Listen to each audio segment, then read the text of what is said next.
Sir business की अगर तो बात करें ना जी। इंडिया में अगर 100 बिजनेस रजिस्टर हो रहे हैं तो 90% फेल हो रहे हैं, ठीक है। Right? So what do you think ऐसी कौन सी मिस्टेक है जो एंटरप्रेन्योर्स कर रहे हैं? Only 7% business will survive beyond 5 years। मैं शॉर्ट में बोल देता हूँ, एक सर्वे हुआ था, 99% इंडियंस विल नॉट वर्क, और इनके पास ताकत है क्रेडिट कार्ड, EMIs लेना, अपने विश को फ्यूल करना। तो ये लोग मरने वाले हैं फ्यूचर में। अगर किसी भी बिजनेस में अगर हम बात करते हैं जी। प्रोडक्ट होता है, मार्केटिंग करते हैं जी। अगर आपसे सवाल किया जाए कि अ किलर प्रोडक्ट और किलर मार्केटिंग, आपका जवाब क्या होगा? Killer marketing first with a okay product. Media ने क्या एक परसेप्शन बना दिया है ना कि अनटिल अनलेस आपका 1000 करोड़ का बिजनेस है तभी आप एक सक्सेसफुल बिजनेस पर्सन हो, और उसने बहुत सारे लोगों के दिमाग में डाल दिया है कि हमको भी उस लाइमलाइट में आना है, राइट? उस चक्कर में सब लोग सोच रहे हैं कि अपने को भी धंधा बनाना है, लेकिन धंधा कैसे बनाएंगे जब इंडिया के लोग उतने एम्प्लॉयबल ही नहीं है? And we need to focus on practical internships, और ये प्रैक्टिकल इंटर्नशिप मेरे हिसाब से 12-13 साल के एज में ही स्टार्ट हो जाना चाहिए। Not child labour but smart practical. ये यंग एज से चालू करोगे आपका काम हो जाएगा। ऐसे जिनके पास एम्प्लॉयमेंट है और वो बिजनेस बनाना चाहते हैं, श्योर,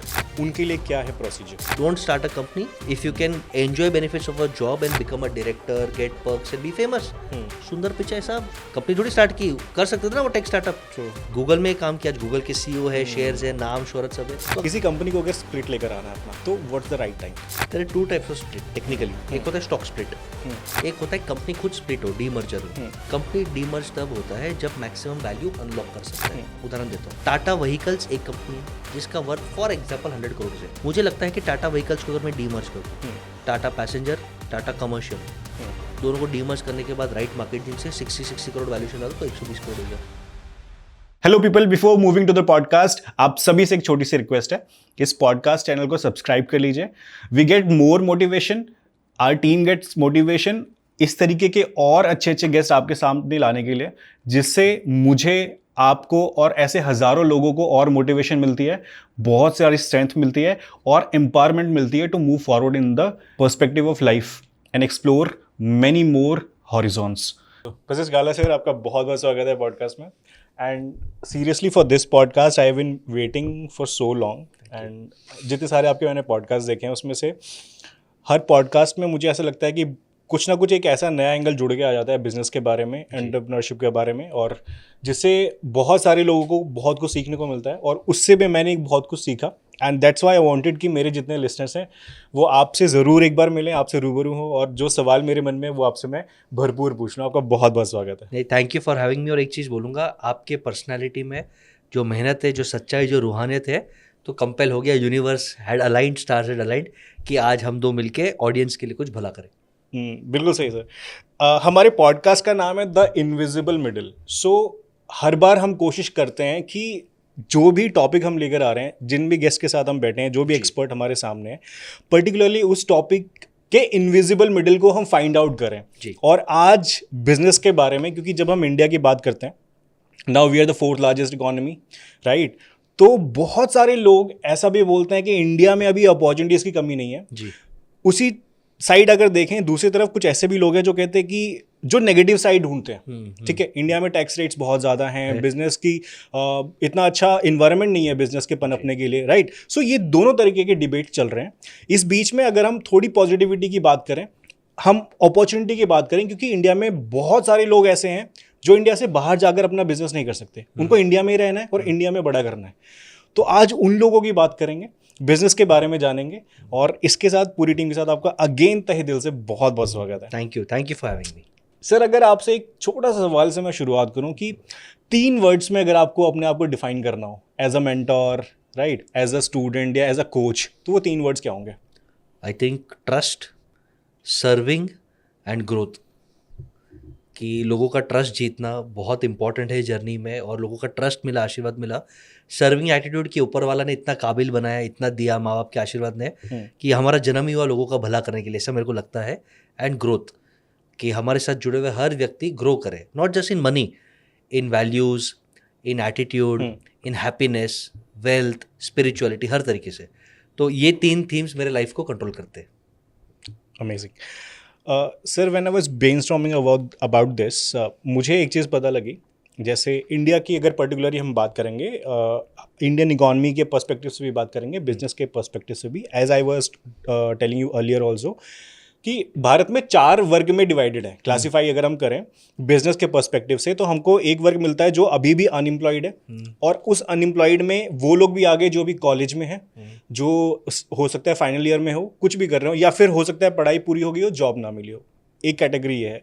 दूसरी कैटेगरी है जो ऑलरेडी एम्प्लॉयड है, कुछ बिजनेस करना चाहते हैं। थर्ड वो कैटेगरी है जिनके पास अपना बिजनेस है और वो उसको एक्सपैंड करना चाहते हैं, उसको स्केल करना चाहते हैं।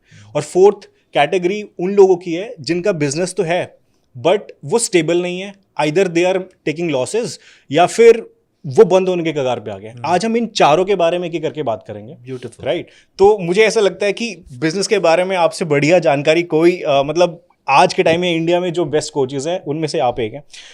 तो सर सबसे पहले बिजनेस को अगर समझेंगे, you are in Wall Street, right, वहाँ से आप फिर इंडिया आए। सबसे पहली बात तो ये मुझे बताइए कि ऐसा क्या आप कौन सा ड्राइविंग फोर्स था जिसकी वजह से आप वहाँ से इंडिया आए और क्यों?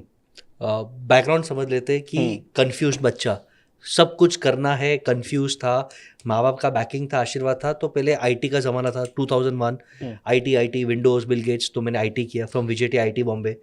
फिर मम्मी ने एक दिन टॉन्ट मार दिया, साला गुजराती और तेरे को नंबर समझ में नहीं आता, तो फाइनेंस का चस्का लग गया, तो फिर फाइनेंस कर दिया CFA FRM CPA।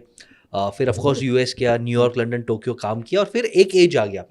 मुझे लगता है 27-28 एक ऐसा एज होता है जब आप अपनी लाइफ की एक डायरेक्शन नक्की करो। तो मेरे मदर फादर ने एक ही चीज़ बोला मेरे को लाइफ में, बचपन से वो एक ही चीज़ बोलते, बेटा जो करना है कर, जोकर बनना है अलाउड, डांसर बनना है अलाउड, इंजीनियर बनना है अलाउड, सिर्फ 3 कंडीशन है। उसमें तू बेस्ट रहेगा, उसमें तू हैप्पी रहेगा, और उसमें तू सबका भला करेगा। ये बचपन से हमारा थीम था। तो वो कवर पे मेरी मम्मी ने वापस बोला, बेटा अब लाइफ का थीम है, या तो तू उधर सेटल हो जा, या तो तू इधर आ जा, डिसाइड कर क्या करना है। क्योंकि वो टाइप के हिसाब से हमें फिर आपका मैरिज, अरेंज मैरिज ही करना था, तो वो टाइप का आपका मैरिज करना है, बिजनेस का प्लान करना है। तो आई टुक 3 days मेडिटेट किया, और मुझे लगा कि इंडिया में माँ बाप भी है, थोड़ा स्पिरिचुअलिटी भी, और इंडिया में अपॉर्चुनिटीज भी बहुत दिखता है, और मन ऐसा कर रहा था कि चलो इंडिया चले जाए। तो 2011-12 I came back and I am not regretting, I am loving it. India में ग्रोथ है, स्टेबिलिटी है। When I see my friends in US, in New York London Tokyo, वो स्ट्रगल कर रहे हैं कहीं ना कहीं इमोशनली, स्पिरिचुअली, जॉब वाइज भी। यहाँ पे तो आज हमारा खुद का बिजनेस एम्पायर है, हम IPOs निकाल रहे हैं, 40 कंपनीज में मेरा इक्विटी है एज एन इन्वेस्टर। तो आज से अगर मैं आराम करूँ तो I am sure at least next 3-4 generation तो आराम से सेकेंडरी इनकम खाएगा। बट हमारा वो एटीट्यूड नहीं है। But I think trigger point यही था कि you decide at a point where you think you will be more stable. तो मदर फादर ने एक मुझे अल्टीमेटम दिया, बेटा यू डिसाइड, वहाँ सेट होना है वहाँ हो जाओ, यहाँ पे आना तो यहाँ पे आ जाओ। And being parents only child के भाई माँ बाप ने इतने उम्मीद से इतना प्यार किया, तो it is a duty to serve them. सिर्फ साथ में रहना, उनको प्यार करना, उनकी सेवा करना, ये हमारा धर्म है, ये मुझे पहले से अच्छा लगता है। तो I think that was the biggest 70-80% factor कि यार हम बिल्ड कर लेंगे। तो 2011-12 इंडिया आ गए और वहाँ से बिल्ड किया। राइट। सर आपने बोला कि पेरेंट्स ने बोला जो भी करना है कर, उन्होंने शर्त रखी आपके सामने।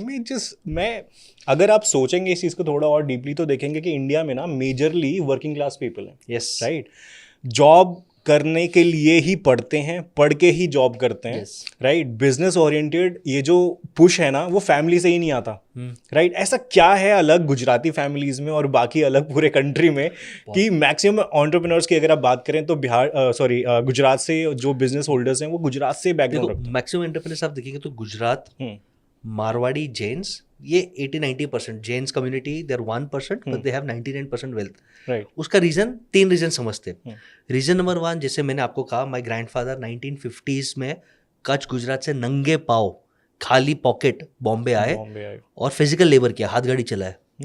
यानी आप देखो मारवाड़ एरिया, कच्छ एरिया, पानी नहीं है, स्ट्रगल मेक्स डायमंड्स।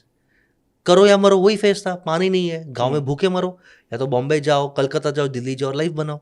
तो पहला कि वो हमारे DNA में इनिशियली स्ट्रगल आया कि जब कोई ऑप्शन नहीं होता। Second, you know when does training happen, आपकी बिजनेस ट्रेनिंग या माइंडसेट ट्रेनिंग, एटीट्यूड ट्रेनिंग कब होता है? 2 साल एज और before. It is on record, Mukesh Ambani was started being trained at the age of 2। Age of 2? Yes. आप जो बहुत फेमस कोच है रामचरण, या जो नाम है उनका, लेजेंडरी कोच, उन्होंने अपने इंटरव्यू बोला, he is a mentor to the Reliance group, कि 2 साल की उम्र से इनडायरेक्ट ट्रेनिंग दिया जाता है उनको, संस्कार कैसे मैनेज करना। इनफैक्ट मैं बोलता हूँ your training starts when you are in the tummy of your mom. वहाँ से संस्कार, गर्भ संसार है, वहाँ से ट्रेनिंग होता है। एग्जाम्पल देता हूँ, हमारे हिस्ट्री में, महाभारत में, अगर आपको पता है, Arjun is talking to his wife, पेट में अभिमन्यु है, अभिमन्यु है। और उसकी वाइफ आधा जाग रही थी, तो आधा सुना के चक्रव्यूह कैसे तोड़ना, चक्रव्यूह से बचना, वो सो गई, नहीं सुन पाई, बट बच्चे ने पेट में वो सुन लिया और वहां से संस्कार आए। Right. Why am I telling this is your environment. अब इमेजिन करो हमारे घर पे नॉर्मल रूटीन, पापा आए शाम को, हम साथ में डिनर खाते, तभी वो टाइम पे मोबाइल टीवीज थे नहीं, राइट। और वो कल्चर हमें मेंटेन आज भी करना चाहिए। शाम को आके पापा ये मम्मी के साथ ये डिस्कस करते कि आज धंधा कैसे हुआ, क्या चैलेंजेस आए। फिर दिवाली के टाइम पे हमारे यहाँ पे कल्चर है, हिसाब लगाते कि कितना लोन्स है, कितना इन्वेस्टमेंट है, क्या प्रॉपर्टी लेना है। बीच में फिर जैसे मैं बड़ा हो गया तो पापा मेरे साथ बोलते बेटा एक काम कर, उनको इंटरनेट वगैरह आता नहीं था, ये कंपनी का रिसर्च कर, मुझे शेयर्स खरीदना है। तो इमेजिन करो 10 साल 12 साल में आप बचपन से खाना खाते खाते profit loss, property, shares, loans, ये एक्सपोजर है। तो बचपन में सीडी क्या मिल रहा है, भाई धंधा है तो अपना है, अपना है। तो ये धंधा धंधा धंधा धंधा धंधा, ये एनवायरनमेंट में आप पलते हो, तो इट इज बट ऑब्वियस कि भाई गुजराती आदमी स्टॉक मार्केट और धंधा और पैसे के हाथ ही करेगा। You will find very few Gujjus who will want to do jobs and vice versa. Let's look at some South Indians. मैं जनरलाइज नहीं करता, I have amazing South Indian entrepreneurs. मेरे ग्रुप में कम से कम 300-400 रहेंगे। They are very very studious, sincere, अय्यो भगवान, very spiritually inclined and professors, scholars. अब वो एनवायरनमेंट है। आप बंगाल्स में देखो तो आर्ट कल्चर, यू नो, वैसा एक एनवायरनमेंट है। आप नॉर्थ इंडियंस देखो तो बचपन से एक ही डीएनए में डाला है, भाई यूपीएससी करना है, यूपीएससी नहीं किया तो लाइफ झंडवा। यानी ये एनवायरनमेंट जिसमें आप बॉर्न अप होते हो। Luckily today because of digital podcast, shark tank, अब सबको बिजनेस करना है, बिकॉज वो डिस्कशन हो गया। तो I think this is a good moment कि आप बचपन से जैसे संस्कार देते हो, जो डिस्कशन करते हो, वो आपका प्लेटफॉर्म बनता है। एंड योर रियल लाइफ का रोड मैप सबकॉन्शियस माइंड में 6 साल की उम्र में बनता है, ये साइंस प्रूव करता है। So till the age from 0 to 6 आपने जो एनवायरनमेंट में जो संस्कार दिए, वो ही रोड मैप आपका लाइफ के लिए बन जाता है। ये साइंस ने प्रूव किया। तो ये तो मतलब अगर हम इसको फाइनल रिजल्ट देखें तो depends upon the family, right? Exactly कैसे आप नर्चर कर रहे हो। बिल्कुल। बिजनेस माइंडसेट बनाना या नहीं बनाना एक तरीके से फैमिली पे ही डिपेंडेंट है ना। 101% आपका फैमिली, आपका सर्कल, आपका एनवायरनमेंट। डू यू थिंक इसे फैमिली से ही इनकलकेट करना शुरू करना चाहिए? 100% क्यों नहीं। आई थिंक हर फैमिली में मैं बोलता हूँ कि 4 चीज़ें की बात होनी ही चाहिए। एक तो money management, every family should discuss, होता ही नहीं है। Right sir. हाउसवाइफ्स को पता नहीं है, हस्बैंड मर गए उनको पता नहीं इंश्योरेंस क्या है, लोन क्या है, पता नहीं, बर्बाद हो जाते। मनी मैनेजमेंट बच्चे को बचपन से सिखाओ, बेटा ये बजट है, ये सेविंग है, ये इन्वेस्टमेंट है, फालतू के पैसे, यू नो, पैसे खर्च मत करो। आई थिंक मनी मैनेजमेंट बचपन से सिखाना चाहिए। Second, you should start being very proud of our culture and heritage.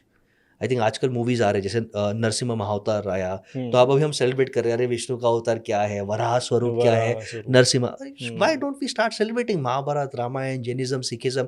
मेरे लिए पर्सनल व्यू है, जैनिज्म, सिखिज्म ये हिंदुज्म के ब्रांचेस है। राइट। कोर रूट तो वही है, अच्छा करो, अच्छे कर्म करो, कोर रूट वही है। तो I think why don't we start, ये बचपन से संस्कार दो, तो बच्चा ये कीचड़ में कमल जैसा खिलेगा, ये तो बच्चा भेजेगा। I am a big believer. Third, start exploring talent. हम आजकल बच्चे को इतना पैम्पर करते, भाई मैं बोलता हूँ 5 साल की उम्र में उसको फेंको स्विमिंग पूल में। चाइना में देखो 2 साल के बच्चे को स्विमिंग पूल में अभी ये रील्स भी आ रहे हैं, बहुत सारे पेरेंट्स ऐसे छोड़ रहे हैं, दे आर स्विमिंग। आपके बिना जी लेंगे। अरे आप जितना पैम्पर करोगे उतना वो स्ट्रगल करेगा। आप इनको एक्सपोज करो वैदिक मैथ्स में। आप बिलीव नहीं करोगे, my daughter at the age of 3 can solve Rubik's cube. Expose करो, क्यों एक्सपोज नहीं करते? दे आर नेचुरली ब्रिलियंट, हम उन्हें डम बना रहे हैं। आप उनको चेस में एक्सपोज करो, लैंग्वेज में एक्सपोज करो, उनकी स्किल निकालो। सो एक्सपोज देम टू 10 थिंग्स जो उनको पसंद है, 2 चीज वो उनको एनेबल करो। एंड फोर्थ, सेवा भाव भी डालो। ये संस्कार डालो कि आपका जन्म भारत देश को महान बनाने के लिए और लोगों को सपोर्ट करने के लिए। Purpose of life, purpose of life, to serve others and to serve country. ये 4 चीज आप बचपन से डाल दो, लाइफ सेट है। Amazing sir. पर्सनली सर, अगर इसमें से थोड़ी सी जैसे जितनी सारी आपने एग्जांपल्स दिया, I really like about you कि आप जब भी बहुत सारे एग्जांपल्स आप देते हो पॉडकास्ट में, मैंने देखा है आप यूज करते हो एंशिएंट माइथोलॉजीज बोल दीजिए या फिर हिस्ट्री है, माइथोलॉजी नहीं है, हिस्ट्री है हमारी। बी प्राउड ऑफ इट, भले उसका कनोटेशन फॉर्म अलग है। I give you an example. मेरा एक जन से डिबेट हो रहा था, and I love this example कि विष्णु के अवतार 10 हो गए नहीं हो गए, ठीक है, हर एक की आस्था है, प्लीज डोंट मिसअंडरस्टैंड। तो एक जन ने मेरे को उसका क्या ब्यूटीफुल आंसर दिया कि ये साइंस है। पहले पूरा पृथ्वी पानी था, तो द फर्स्ट लाइफ वाज पानी, तो मत्स्य अवतार फिश। फिर धीरे धीरे लैंड फॉर्म होना चालू हो गया, इसलिए कुर्मा द टोर्टोइस। फिर life started going from water to outside. आप समझो, तो वहां पे थर्ड अवतार आया, वराह अवतार। यानी हर एक अवतार का पर्पस इवोल्यूशन है। फिर आप देखो कि थोड़ा कि आप फेथ को फॉलो करो, तो प्रोटेक्शन, तो नरसिम्हा अवतार। फिर फिफ्थ इज कि बहुत अन्याय हो रहा था तो वॉरियर्स चाहिए थे, क्योंकि जैसे आप जस्ट इंसान बने, आदि मानव से आप इंसान बने, तो आप इंसान बने तो आपको वॉरियर बनना है। तो वॉरियर बनने से पहले इंसान छोटे थे, डॉर्फ था तो वमन अवतार, फिर वॉरियर बन गए तो परशुराम, फिर एक बार वॉरियर बन के थोड़ी स्टेबिलिटी है तो आपको धर्म स्ट्रक्चर चाहिए तो राम, फिर स्ट्रैटेजी चाहिए, थोड़ा पॉलिटिक्स खेलना है तो कृष्णा, और अब अंत हो गया तो डिस्ट्रक्शन तो कल की नाइन्थ अवतार का बहुत मिस्ट्री है। But look there is science, you enjoy it, आपको इतना सीखने को मिलेगा। मैं बोलता हूँ कोई एमबीए मत करो, आप अपने ये स्पिरिचुअलिटी से सीखो, अच्छे कर्म करो, आपको लाइफ को सब लेसन्स अपने भगवत गीता, अपने रामायण, अपने जैनिज्म, सिखिज्म, इनसे ही मिलेगा। किधर जाओ ही मत मार। So beautiful sir. Sir business की अगर तो बात करें ना जी, इंडिया में अगर 100 बिजनेस रजिस्टर हो रहे हैं तो 90% फेल हो रहे हैं, ठीक है, राइट? हाँ। So what do you think ऐसी कौन सी मिस्टेक है जो एंटरप्रेन्योर्स कर रहे हैं? चलो ब्यूटीफुल, 90% फेल होना इज अ गुड नंबर, क्योंकि ये वर्ल्ड वाइड हिस्टोरिकल डेटा है, सिर्फ इंडिया नहीं, US, UK, Russia, across peak, China, Japan, only 7% business will survive beyond 5 years। ये नॉर्मल है, businesses are meant to fail, any category, any category, businesses either service, manufacturing, कुछ कोई भी category में आप 5 साल से बियॉन्ड जा ही नहीं सकते, क्योंकि बिजनेस के कुछ क्राइटेरिया है जो आज हम आपके पॉडकास्ट में बोलेंगे। वो 5 क्राइटेरिया फुलफिल करो तो ही बिजनेस सर्वाइव करेगा। ओके सर, ठीक है, but please understand why do businesses fail. एक तो आज सब हमारे निब्बाज निबीज है और पापा की परीज है। ख्याली पुलाव देखते कि इंस्टाग्राम पे हम रील देखेंगे तो मैं भी डॉली चाय वाला बन जाऊंगा। No, everyone wants to be Elvish Yadav, instant fame, Jamtara, Farzi, ये हवा बन गया, no one wants to work hard. ये फर्स्ट रीजन है। सेकंड रीजन, ये कोई पॉडकास्ट पे किसी ने बोला नहीं, मैं फर्स्ट टाइम बोल रहा हूँ, इंडिया में 4 देश है। India is not 1 country, India is 4 countries। Okay, let's understand in deep. 90% of India is Africa का कोई भी देश उठा लो, इथियोपिया या Sudan, they are still below poverty line. आप अंडरस्टैंड करो, इंडिया डेवलप हो रहा है, डेवलप्ड नहीं है। आज भी 90% लोग अनाज के लिए स्ट्रगल कर रहे हैं। गवर्नमेंट 80 करोड़ लोगों को अनाज दे रहा है, फ्री घर, फ्री बाथरूम्स, लाडली बहन स्कीम, ये सब दे रहा है। वोट बैंक पॉलिटिक्स में नहीं जाते, रेवड़ी में नहीं जाते। ये एक्सेप्ट कर लेते कि 90% India is extremely cost conscious, they will not spend, क्योंकि वो बेसिक नेसेसिटी से आगे नहीं आ रहे। आज लकीली 4G उनका बेसिक नेसेसिटी हो गया। एंड प्लीज अंडरस्टैंड, हम गवर्नमेंट इनको रेवडीज देके वी आर डिस्ट्रॉइंग इंडिया, उस पर बात पे आते हैं। क्योंकि एक मैं शॉर्ट में बोल देता हूँ, एक सर्वे हुआ था, 99% Indians will not work if they are survival is met. रोटी, कपड़ा, मकान आपने मुझे दे दिया है ना, हाँ। मैं काम क्यों करूंगा? मजे की लाइफ है, मैं छपरीगिरी करूंगा, गिग इकोनॉमी करूंगा, मूड आएगा तो काम करूंगा, नहीं तो सुट्टे वुट्टे मारूंगा। तो आपने उनको फ्री घर, फ्री बाथरूम दिया, फ्री अनाज दिया। अब लाडली बहन स्कीम में 1500, 2000, 3000 दे रहे हो। माँ बहन को आप फ्री बस ट्रैवल दे रहे हो, दे विल नॉट वर्क। तो आप इकोनॉमी का सत्यानाश कर रहे हो। बट पॉलिटिक्स है भाई, तो उसमें हमको नहीं बोलते। तो 90% इंडिया, जैसे मैंने कहा, अफ्रीका है, ठीक है। 9% इंडिया, ये जो इंडिया है 9%, this is compare to Argentina और ब्राजील, अ डेवलपिंग कंट्री। इससे हम कहते हैं मिडिल क्लास। और ये वैल्यू ड्राइव करता है। ये लोग रहते हैं जो मारुति, हुंडई, होंडा ले रहा है, आईफोन, सैमसंग ले रहा है, दे आर एस्पिरेशनल। पैसे इनके पास भी नहीं है, पर वो कमा रहे हैं। और इनके पास ताकत है क्रेडिट कार्ड, EMIs लेना, अपने विश को फ्यूल करना। तो ये लोग मरने वाले हैं फ्यूचर में, क्योंकि वो सेव नहीं कर रहे, इन्वेस्ट नहीं कर रहे। लेकिन आज इकोनॉमी को बूस्ट कर रहे, क्योंकि जीते जाओ, पीते जाओ, स्वाइप करते जाओ। ये आपने एग्जाम्पल मुझे बहुत अच्छा याद आ रहा है, वो अष्टवक्र गीता का एग्जाम्पल है ना कि जावत जीवेत सुखम जीवेत ऋणम कृत्वा घृतम पीवेत। हाँ, जब तक जियो सुखी से जियो, उधार लो घी पियो। तो बहुत अच्छा, ये 9% है। अब 0.9% is the rich class. Okay, और ये सबसे ज्यादा पीड़ित है। ये देश छोड़ के भाग रहा है, क्योंकि ये बोलता है भाई पूरा टैक्स बर्डन मेरे पे ही है। राइट, नीचे वाले को आप फ्री अनाज दे रहे हो, मुझे बदले में गड्ढे मिल रहे हैं, पॉल्यूशन मिल रहा है। तो ये देखो, विराट कोहली देश छोड़ के जा रहा है, चैरिटी कर रहे हैं, हर साल मिलियनर्स देश छोड़ के जा रहे हैं। तो this India is your Singapore, your Dubai. और ये 0.9% तंग आ गया है कि मैं पूरे देश की इकोनॉमी स्पॉन्सर कर रहा हूँ, मैं टैक्स चुका रहा हूँ, और इनको बहुत ट्रबल हो रहा है, गवर्नमेंट से प्रेशर आ रहा है, ग्रोथ नहीं मिल रहा।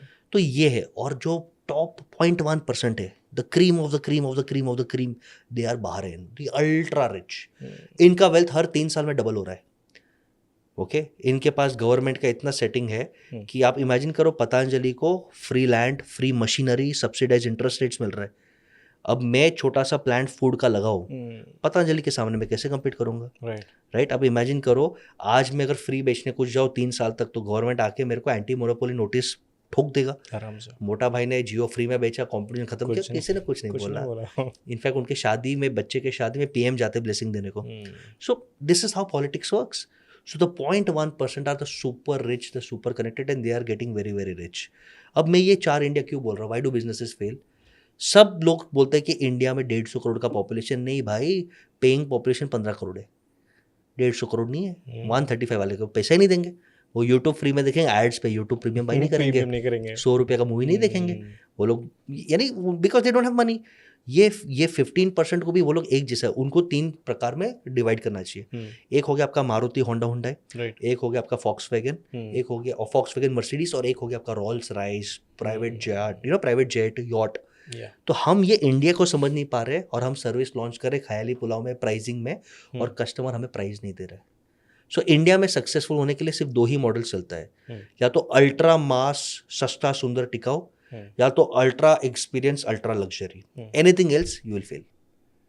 ये आपको बिजनेस की स्ट्रैटेजी समझना है। या तो ऐसा कोई प्रोडक्ट बनाओ पार्ले जी जैसा, जो करोड़ों रुपया रोज 5 रुपये स्पेंड करके बिस्किट खाए, या तो इतना एक्सोटिक बिस्किट बनाओ कि एक पैकेट साला 5,000 का, और उसको रिच लोग खाते जाए, और वो स्टेटस सिंबल बने।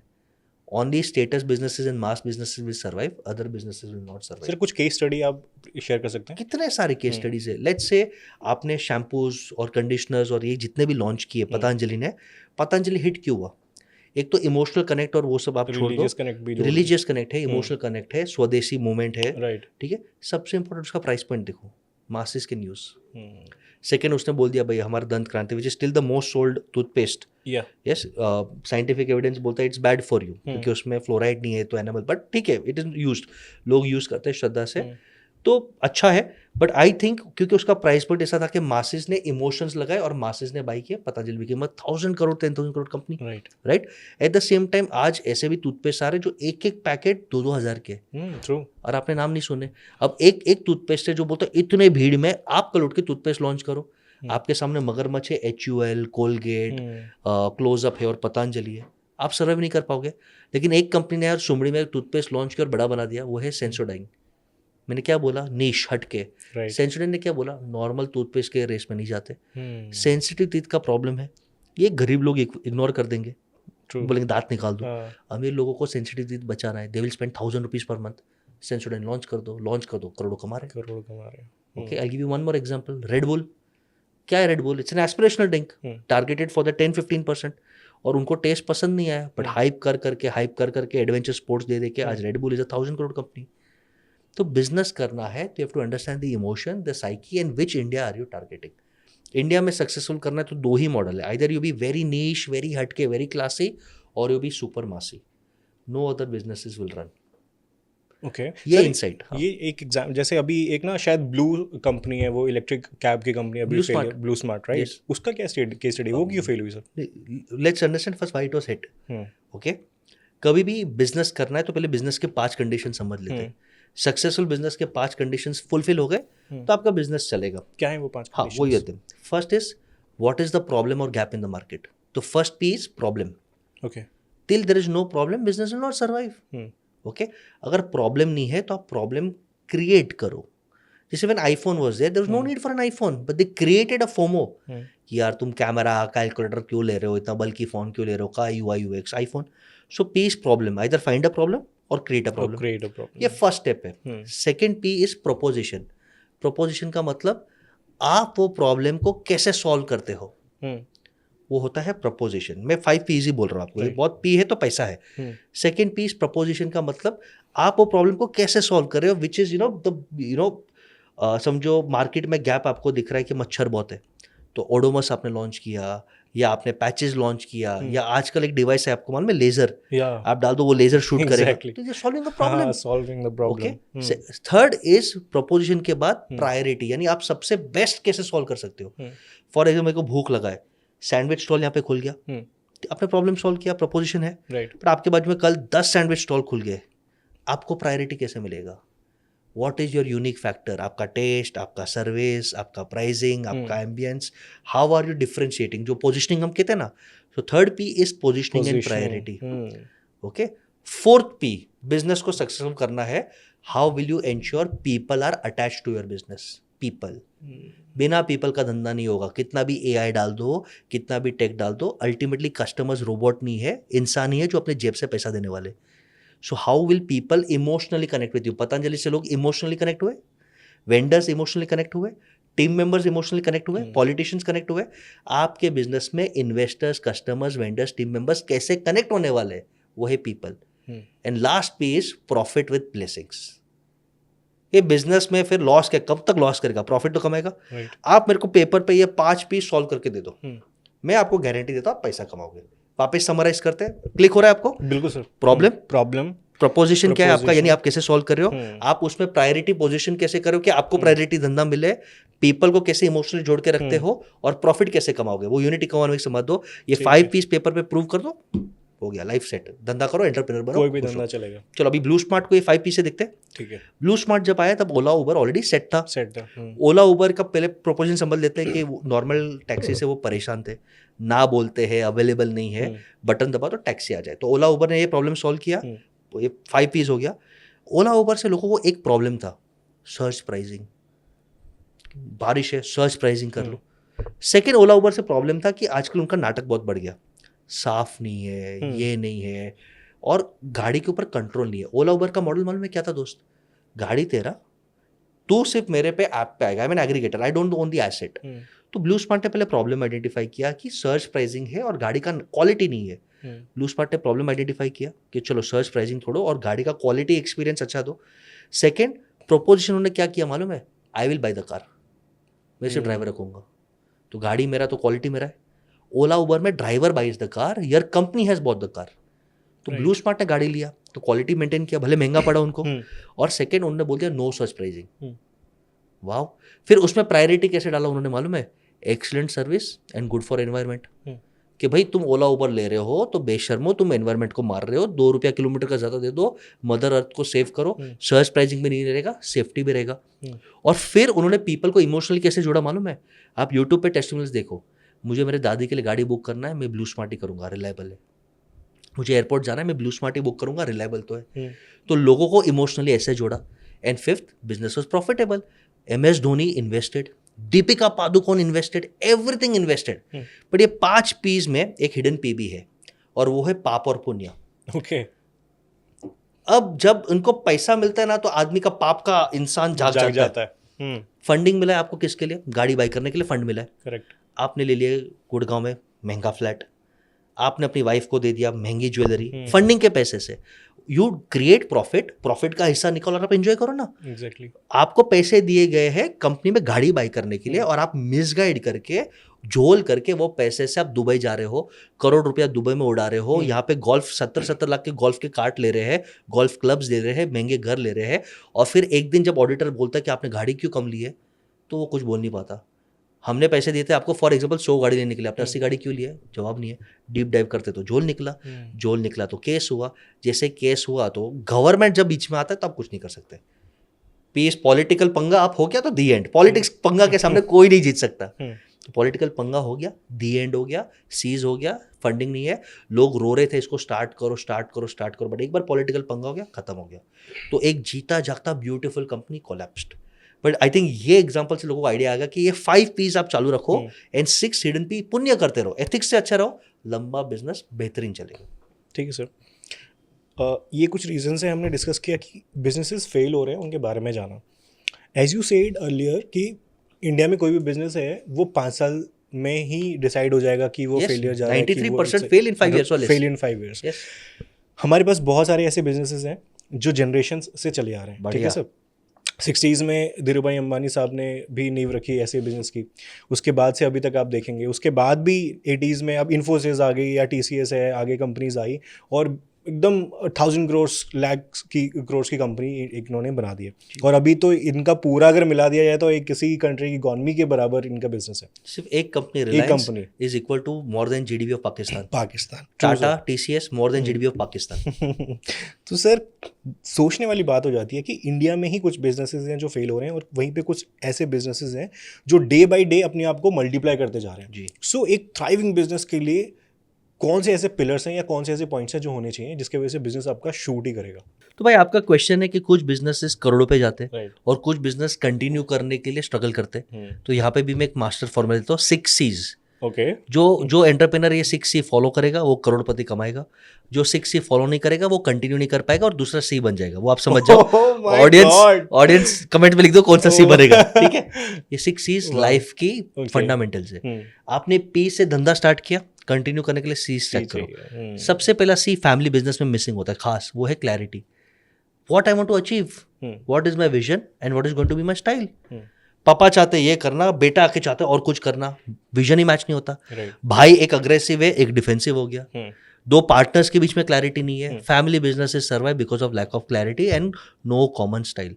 जिस कंपनी का विजन पे दो भाई बाप बेटे पार्टनर्स अग्री करते हैं, स्टाइल अग्री करते हैं, वो बिजनेस डूब ही नहीं सकता। आप बेस्ट एग्जांपल देख लो, हमारे संजय कपूर साहब, गॉड ब्लेस हिज सोल, खेलते खेलते स्पोर्ट्स खेलते लंदन में भी घुस गया, मर गए बेचारे। अब क्लैरिटी नहीं है, उनकी मम्मी, उनकी एक्स और उनकी करंट सब लड़ रहे हैं उनके पैसे के लिए। क्लैरिटी नहीं है, विल नहीं है।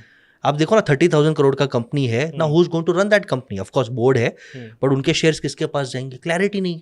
ऐसा ही आप देखो और एक कंपनी था दिल्ली का 24/11 या 24/7 ऐसा कुछ नाम था। Yes sir. उनके जो मेन ओनर थे वो मर गए। मदर एंड सन के बीच में डिस्प्यूट के कारण कंपनी बंद हो गया। मदर एंड सन, और डिस्प्यूट गंदा वाला डिस्प्यूट, यानी वो एक दूसरे को मार दे। यानी जब क्लैरिटी नहीं है कि ये विजन है, ये हमारा स्टाइल है, कंपनी नॉट सर्वाइव। तो first C is clarity. Second C extremely important is communication. आप इंटरनली एक दूसरे के साथ कैसे बात करते हो स्ट्रक्चर्ड वे में।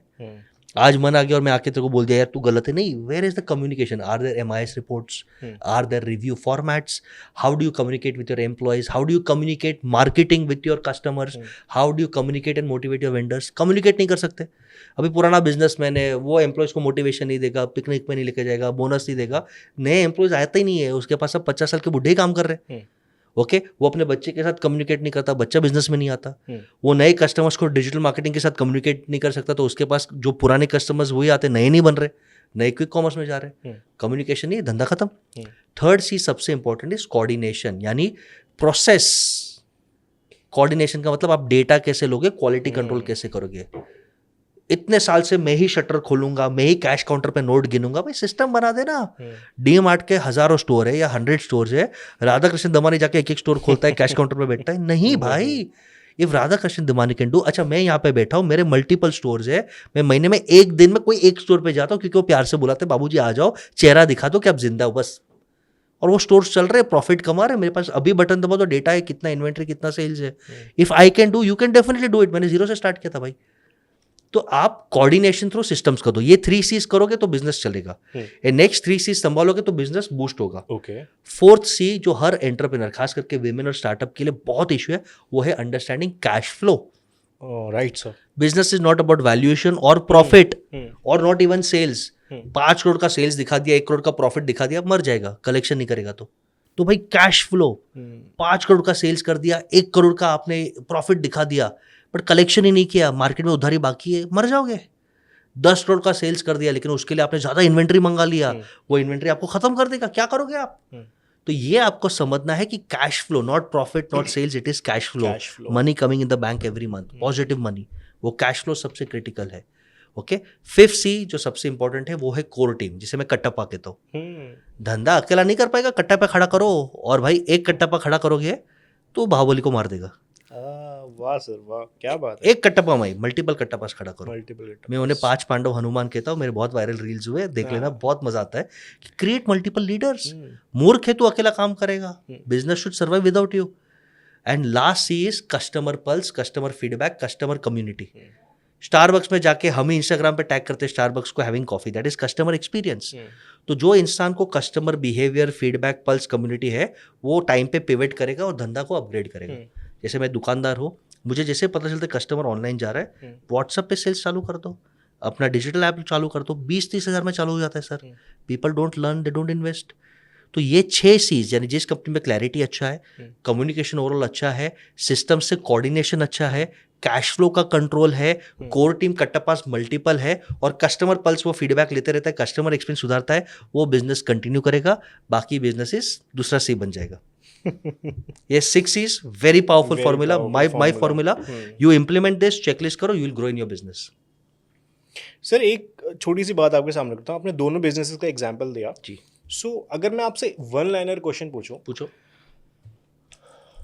अगर किसी भी बिजनेस में अगर हम बात करते हैं, जी प्रोडक्ट होता है, मार्केटिंग करते हैं, जी अगर आपसे सवाल किया जाए कि अ किलर प्रोडक्ट और किलर मार्केटिंग, आपका जवाब क्या होगा? Killer marketing first with a okay product. Okay Yes, but please understand what is product. If you're not able to solve that problem, you don't have that proposition and you cannot become priority, you will die.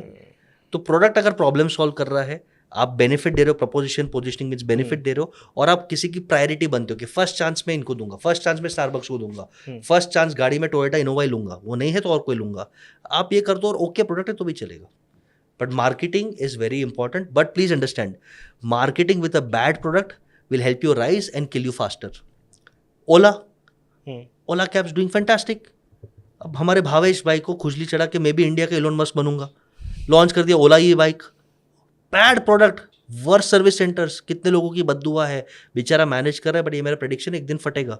Because when you sell a product which is not even okay and you do hype marketing, लोग आते तो है but फिर इतना गंदा बद्दुआ देते और इतना गंदा bad of word word of mouth हो जाता है, you will crash. What do you think is the main problem?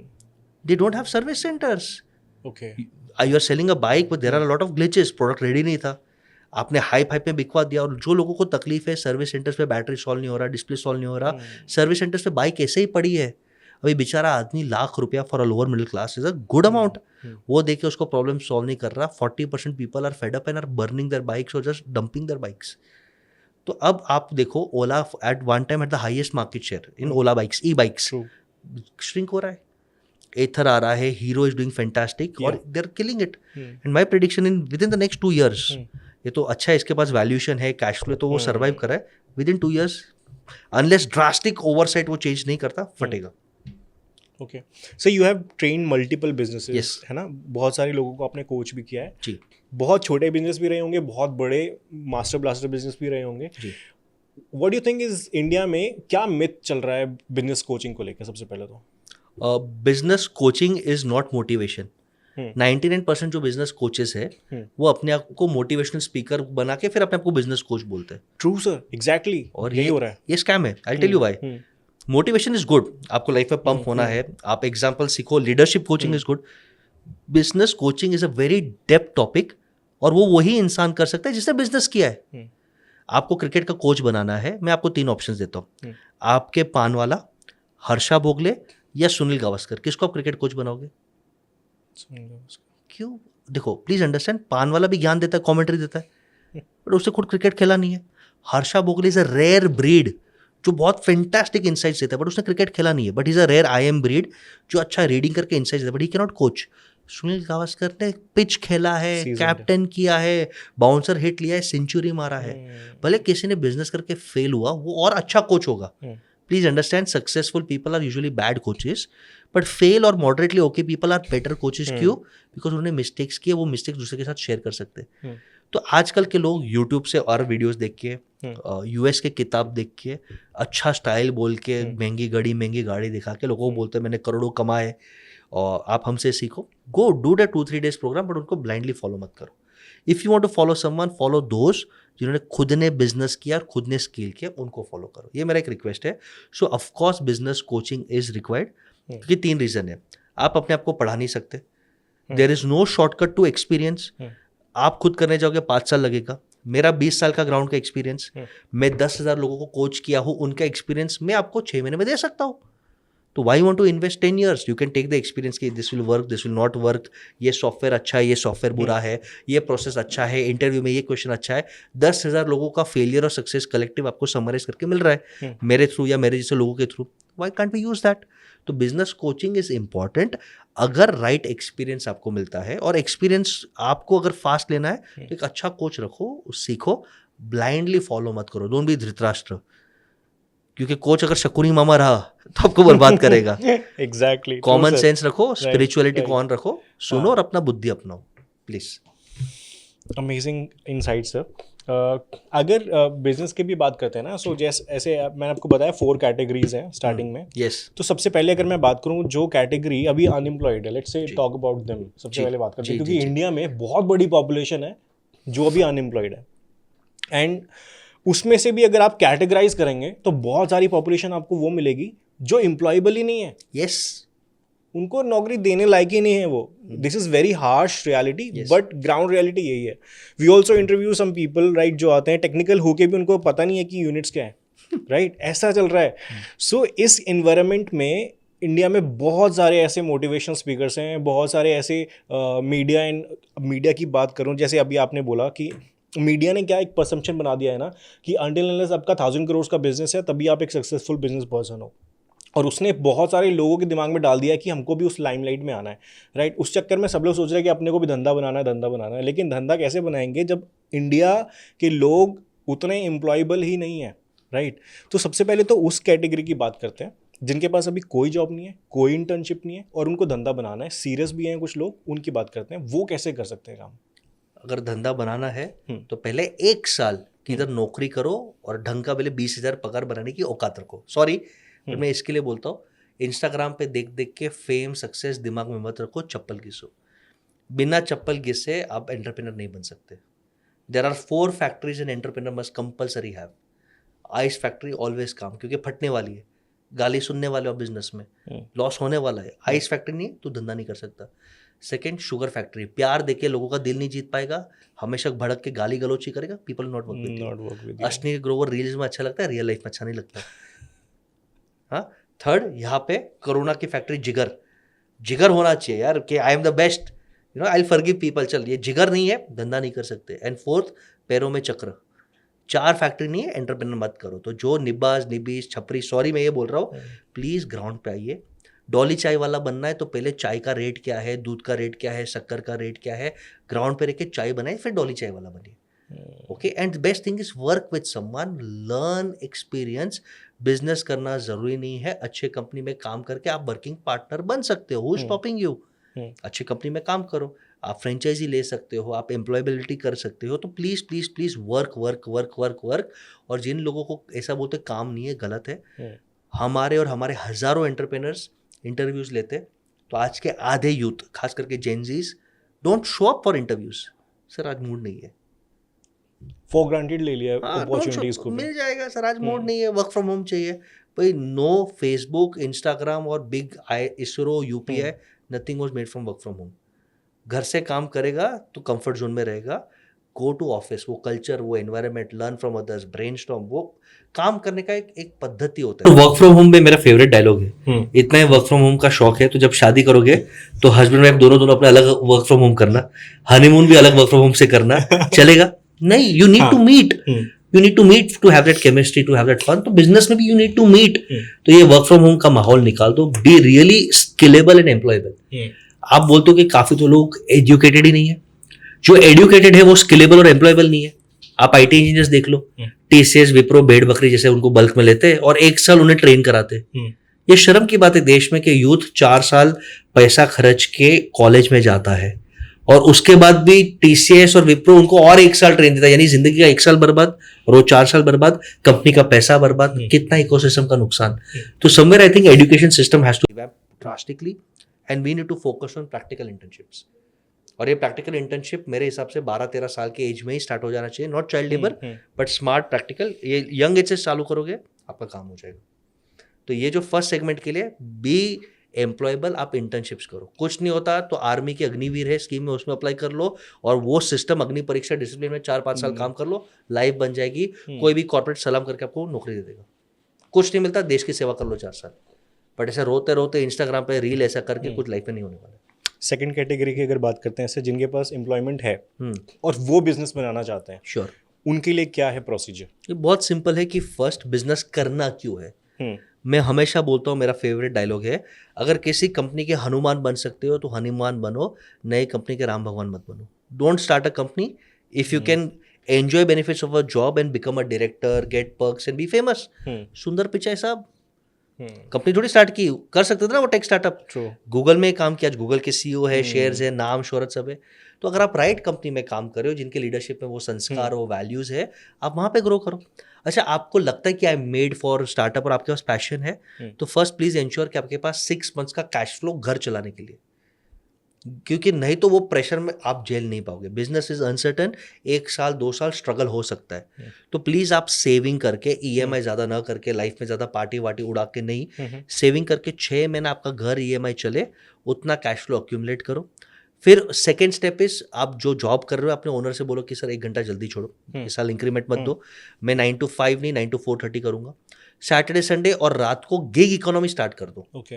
रात को जस्ट स्टार्ट, आपको जिस फील्ड में काम करना है। यूजुअली अगर आपके पास पैसे नहीं है, service business is the best. Digital marketing agency खोल दो, कंटेंट राइटिंग खोल दो, रिसर्च खोल दो, बहुत सारे हैं। आप रोज 2 घंटा शाम को निकालो, सैटरडे संडे निकालो, पायलट करो कि क्या आपको 10 पेइंग कस्टमर्स मिल रहे हैं।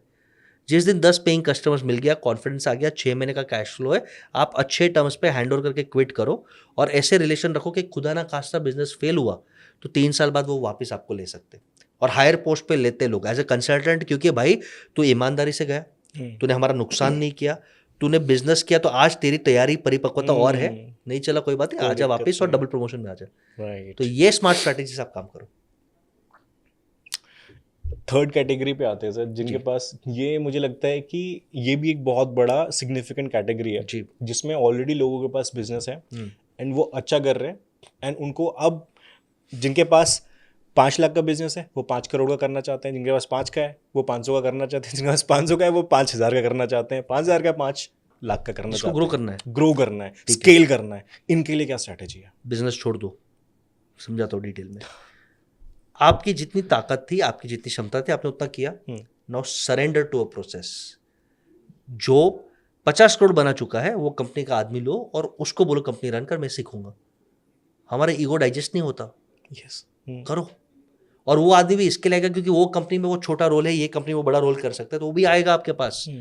बट फिर नहीं मैं जैसे बोलूंगा वो ही होगा, मैं ही चेक साइन करूंगा, मैं ही कैश काउंटर बैठूंगा, मर और सड़। अगर आपको 10x ग्रो करना है आज जहाँ से हो, तो प्लीज अंडरस्टैंड वो आपकी क्षमता नहीं है।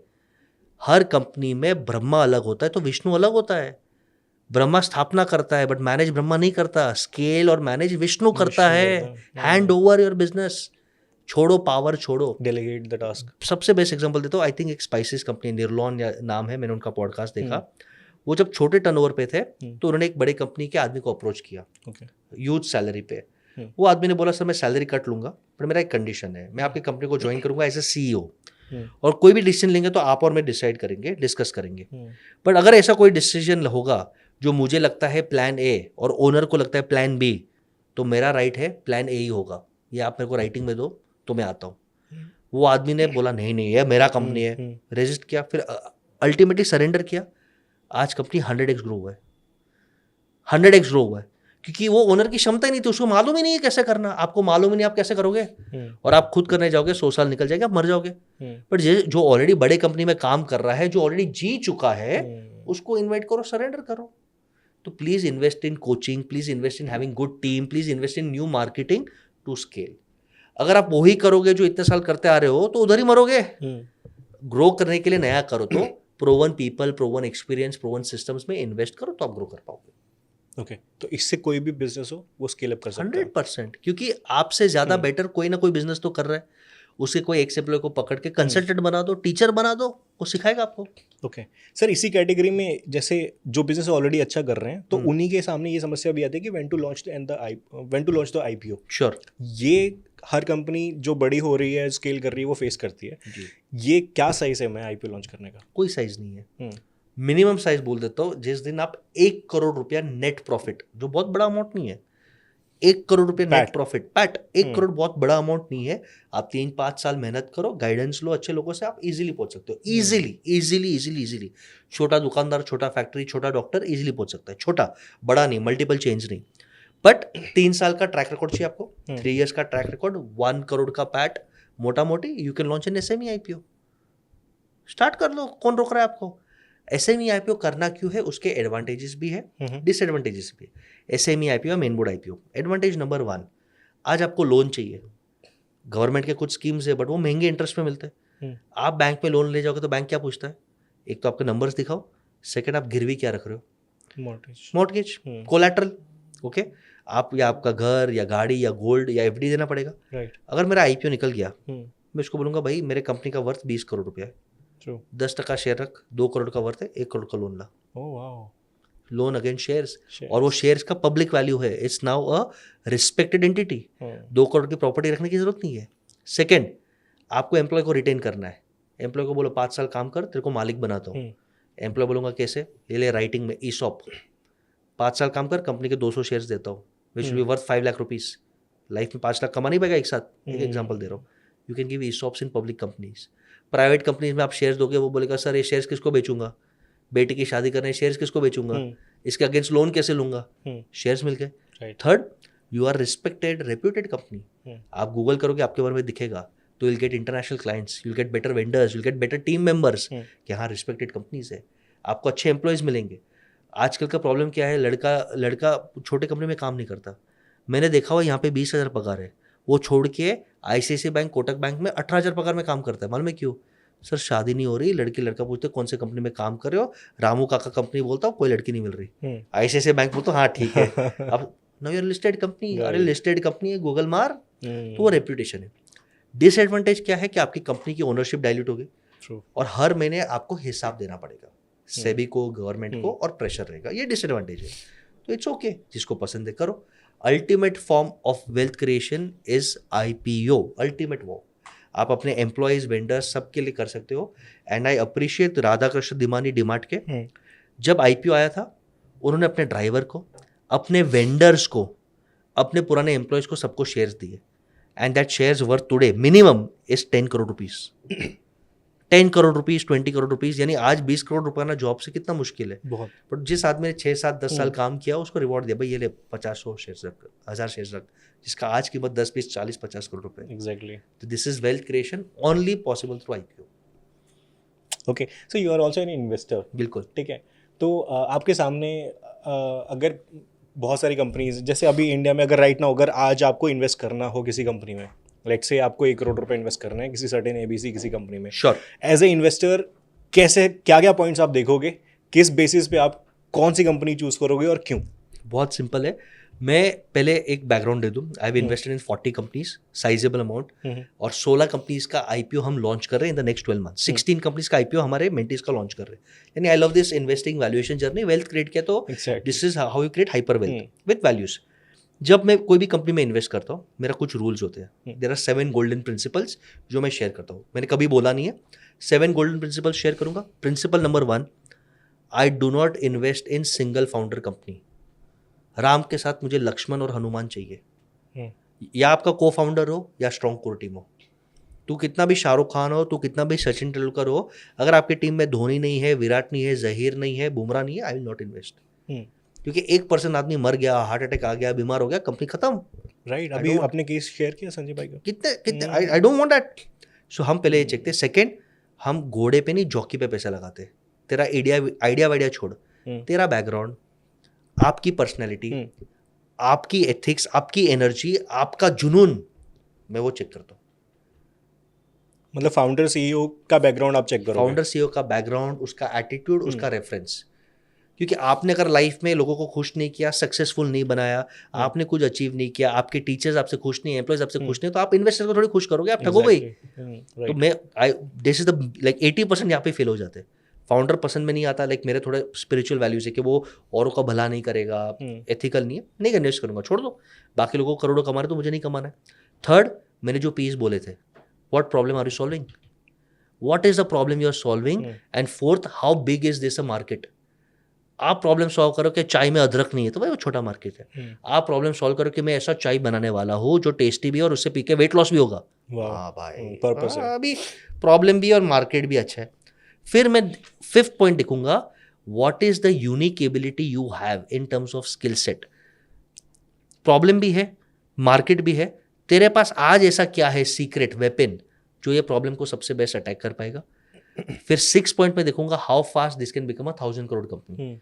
अगर मुझे कॉन्फिडेंस नहीं है कि अगले 3 साल में 1000 करोड़ बन सकता है, 2 साल में, नहीं करूंगा। And 7th, how will you defend, because the moment you become famous, people will attack.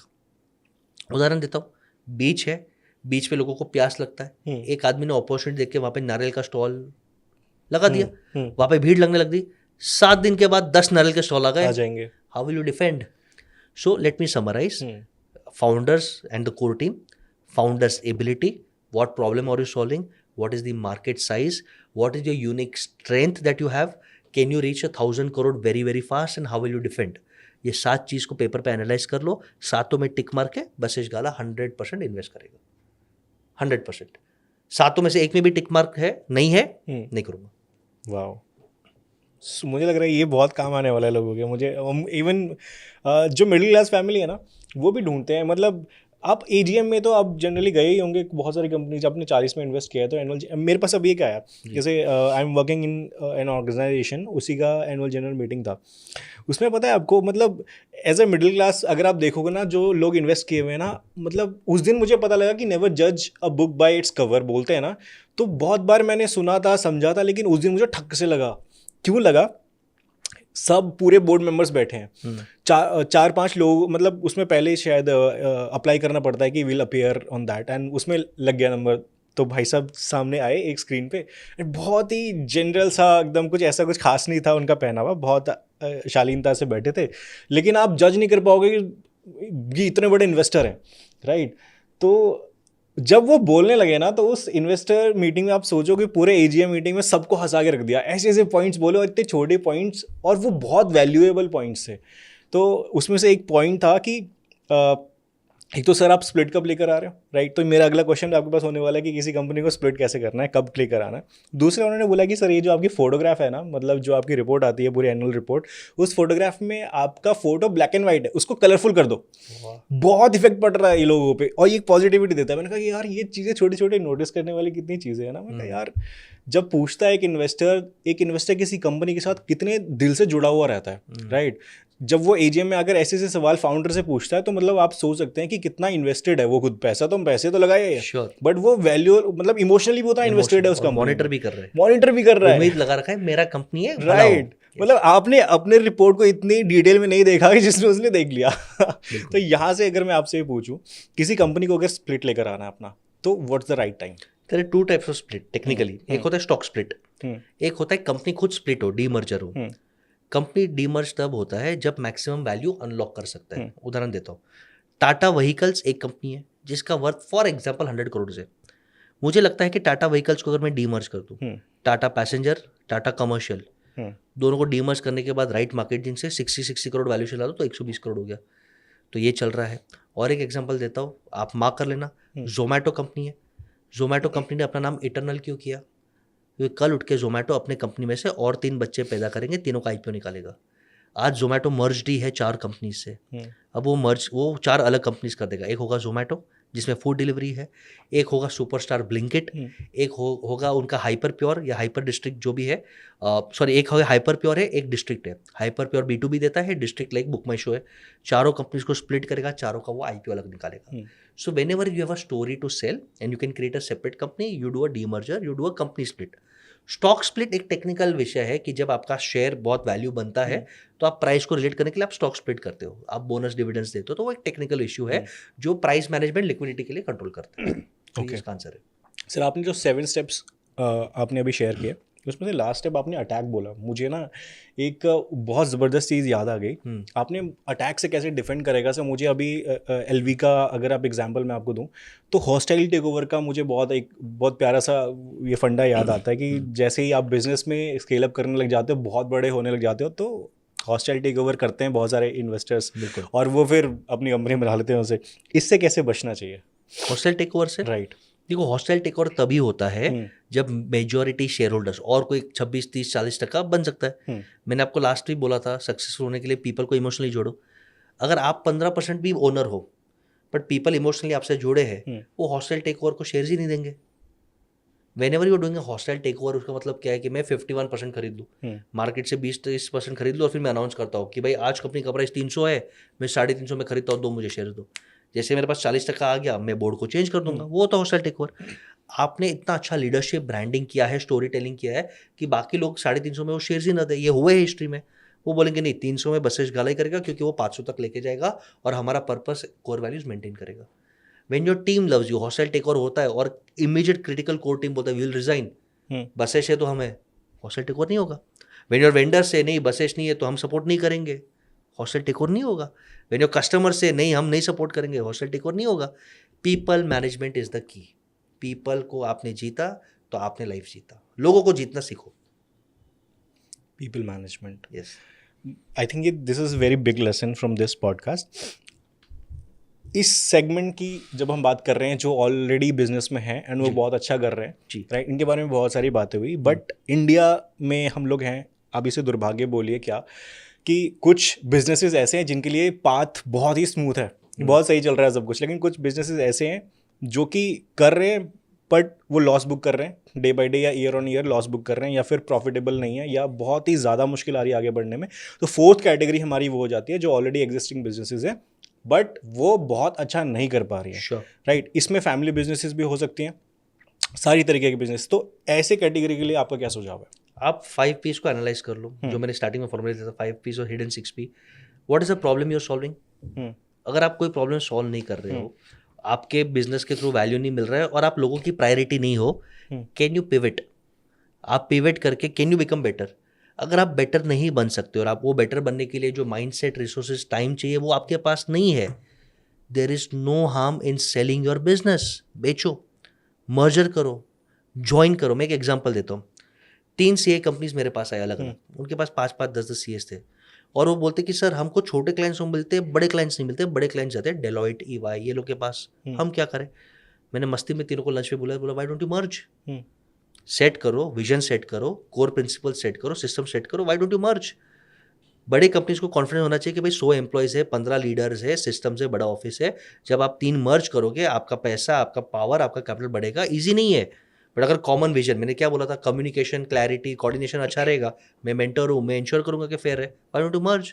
Today they are doing a business of 1200 crore, जो कभी 100 करोड़ सोचते नहीं सकते थे, उन्होंने मर्ज किया। आई कैन रिकॉल अभी रिलायंस और टेस्ला ने जो मर्जर किया अपना, हाँ, इंडिया के लिए, वो तो बड़ा बड़ा लेवल का गेम है, राइट। मैं छोटे लेवल पे कहता हूँ। मैं और एक एग्जांपल देता हूँ। एक छोटा जूते का दुकान है, लॉस में जा रहा है, उसके सामने है चेन स्टोर्स, उसके सामने है मिंत्रा।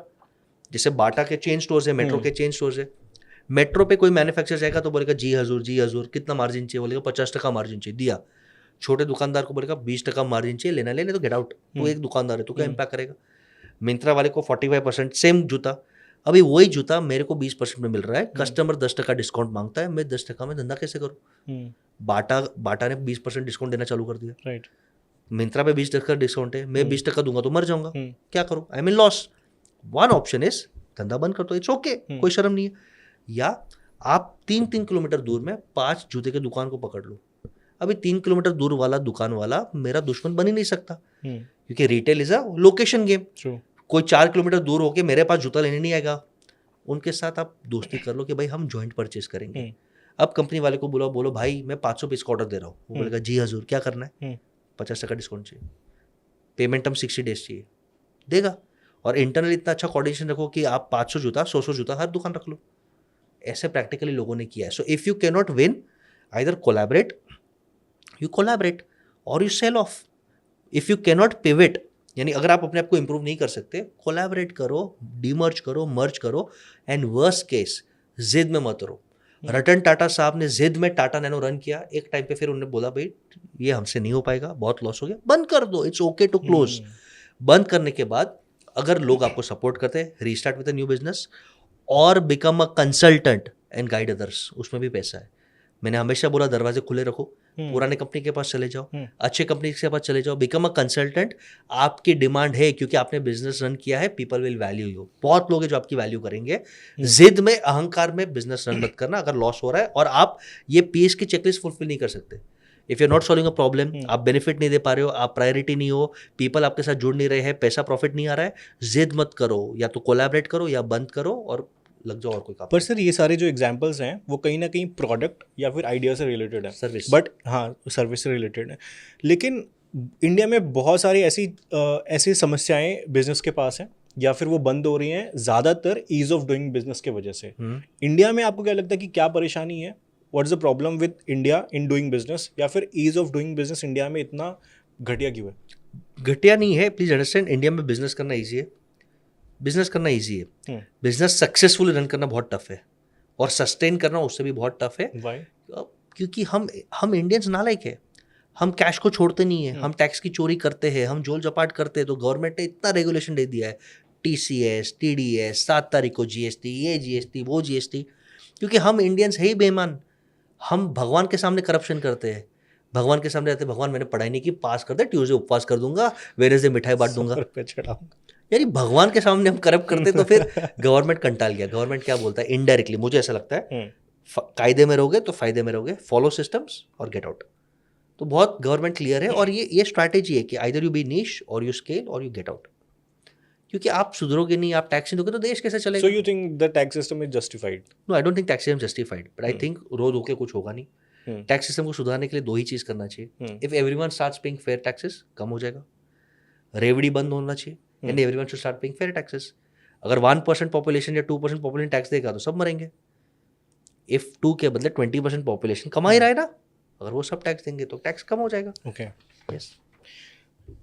So let's say आपको एक सिचुएशन में देता हूँ जी, ठीक है, it will be very interesting. बोलो। आप बस भूल जाइए आप एक पॉडकास्ट में, यू आर बसीश गाला, ठीक। And one morning if you wake up with 10,000 rupees in your hand and you have to start all over again, आप क्या करोगे? बिल्कुल 0 रुपीज़ कर दो, मोबाइल ले लो, मेमोरी लॉस कर दो, मैं सेल से स्टार्ट करूँगा। ओके। अगर आदमी के पास कॉन्फिडेंस और सच्चाई है, सेल्स से बड़ा पुण्य दुनिया में कुछ भी नहीं है। सेल्स ठग वाला सेल्स नहीं, गंजे को कंगी बेचने वाला सेल्स नहीं, वो ठगी है। सेल्स यानी जेन्युइन सेल्स करो। सेल्स से आदमी करोड़पति बन सकते हैं 3 साल में। मैं कुछ नहीं, मैं LIC, इंश्योरेंस, लोगों का भला कर सकता हूँ, फाइनेंशियल प्रोडक्ट्स, कोई अच्छा प्रोडक्ट कंपनी में जुड़ जाऊँगा, आयुर्वेदा में, वेलनेस में बेचूंगा, मैं दिल खोल के बेचूंगा, बेचना आता है मुझे। आप मुझे उठा के अफ्रीका डाल दो जहाँ कोई नहीं डालता, वहाँ पे मैं 2 साल में मिलियनर बनूंगा, happy, healthy, wealthy and loved and blessed. Exactly वो क्या चीज़ है जिसके वजह से ऐसा हो जाएगा? सबसे पहले तो कॉन्फिडेंस यार। Okay. The best weapon that you can have is confidence, believe कि यार आई एम स्पेशल, और भगवान का मैं स्पेशल बच्चा हूँ जो खुद के लिए, परिवार के लिए, सबके लिए भला करूँगा। I can do it attitude, right? I can do it and I am blessed and I will help others. वो हेल्प अदर्स, वो ह्यूमिलिटी रखता है, वो एरोगेंस नहीं आता। तो वो आई थिंक एक है। एंड सेकेंड, बेचना आता है मुझे पीपल, लोगों के दिल जीतना आता है, दुआ कमाना आता है, बेचना आता है। लोगों का दिल जीतो, फेयर बेचो, दुआ वाला बेचो। अगर आप फेयर बेचो क्या ब्रांड बनोगे। देखो एक फेमस कोट है, मैं हर पॉडकास्ट में बोलता हूँ, कस्टमर को उल्लू बनाना सेल्स है। आपने उल्लू बनाया तो सेल्स है ना, उल्लू ही बनाना है। हिमालय पे बर्फ बेचना, गंजे को उल्लू ही बनाए। कस्टमर रिपीट आता है तो वो हैप्पी सेल्स है। और कस्टमर सेल लेने के बाद 10 जन को बोलता है और आपको ब्लेसिंग देता है, तो ब्रांड हो आप। वाओ। तो ब्रांड बनो, स्लो एंड स्टडी करो, 2 साल 3 साल मेहनत करो। आजकल का यूथ को, जिन भी अनएम्प्लॉयड है, जो भी कंफ्यूज्ड है, सेल्स करो। अच्छे कंपनी, अच्छे प्रोडक्ट के साथ सेल्स करो। अच्छे वेलनेस प्रोडक्ट्स है, अच्छे एनर्जी प्रोडक्ट्स है, अच्छे फाइनेंशियल प्रोडक्ट्स है, सेल्स करो, चप्पल रगड़ो। सेल्स में दुआ भी है, पैसा भी है, पावर भी है। The best way to become millionaire with 0 budget is sales, sales, sales, sales. पर ये तो तब पॉसिबल है ना सर जब आपके प्रोडक्ट में दम हो। मेरा पास प्रोडक्ट नहीं है, मैं कोई अच्छे ओनर के पास चले जाऊंगा जिसके पास एथिक्स है, और उसको बोलूंगा सर मेरे को एम्प्लॉय नहीं बनना है, मेरे को आप कमीशन नक्की करो, मेरे को थोड़ा हेल्प करो, एडवांस करो, ट्रेनिंग करो, मैं बेचना चालू करूंगा। ओके। LIC बेचने में क्या चाहिए आपको? म्यूचुअल फंड्स बेचने में क्या चाहिए आपको? आपको कोई अच्छा वेलनेस कंपनी का प्रोडक्ट है, फॉर एग्जांपल ले लेते हैं एक एग्जांपल, ABC कंपनी जिसका मोरिंगा पाउडर बहुत अच्छा है, फेयर बना है, फसाई लाइसेंस है, GMP लाइसेंस है, केमिकल्स नहीं। मोरिंगा बेचो, लोगों का कैल्शियम है, लैक्टेटिंग मदर्स के लिए वो अमृत है, बेचो। बेचने में क्या शर्म है? बेचो, लेकिन वैल्यूज़ के साथ बेचो कि मैं सेल्स नहीं, मैं सेवा कर रहा हूँ, भला कर रहा हूँ, हक से बेचो। 5%, 10%, 20% कमीशन लो, कौन ना बोलता है? तो क्या बस सेल्स ही एक जरिया है? नहीं, सेल्स जरिया नहीं है मेरे लिए। आपने पूछा तो मेरे लिए 0 एफर्ट जरिया, क्योंकि कॉन्फिडेंस है, वो नॉलेज है, वो पीपल स्किल्स है, वो प्रेजेंटेशन स्किल्स है। बट सेल्स के अलावा any service business does not require capital. Digital marketing कर लो, AI प्रॉम्प्टिंग कर लो, वेबसाइट बनाना कर लो, काउंसलिंग कर लो। Any service business does not require capital. कोई भी सर्विस बिजनेस कर लो, और वो सर्विस बिजनेस से कैपिटल करो। और आज एक बहुत बड़ा मिथ मैं तोड़ रहा हूँ, ना जॉब से ना बिजनेस से करोड़पति कोई बनता है। करोड़पति कोई बनता है सेविंग और इन्वेस्टमेंट से। आप बिजनेस करो और महीने का 5 लाख लो और 10 लाख की EMI कर दो, मर्सिडीज लेके, बड़ा गाड़ी लेके, पार्टी करके, you are stupid and you will not be rich. आप 40,000 का नौकरी करो और 25,000 का SIP करो, 10 साल के बाद आप सुपर रिच बन जाओगे। Wonderful answer sir. सर अगर आप साइकोलॉजी भी देखेंगे और वैसे भी अगर आप, क्योंकि आप इस पोजीशन पे पहुंच गए हैं, एक सक्सेसफुल इन्वेस्टर हैं, मे बी आने वाले 1 साल के अंदर आप एक सक्सेसफुल राइटर भी हो जाएंगे, शुभकामनाएं आपको इसके लिए। Thank you mister. Sir life में हर स्टेजेस पे हमारे लिए सक्सेस की डेफिनेशन अलग अलग होती है और चेंज होती जाती है। मे बी एक 5वीं 6ठी क्लास के स्टूडेंट के लिए सक्सेस होगा शायद 20/20, है ना। उसके बाद मे बी कॉलेज में आने के बाद सक्सेस पर्सन होता होगा जिसकी मे बी प्लेसमेंट लग जाए एक अच्छे कंपनी में। And now when you are an investor, आपके लिए मे बी सक्सेस की डेफिनेशन कुछ और होगी। I really want to know कि बशिश गाला के लिए व्हाट इज सक्सेस?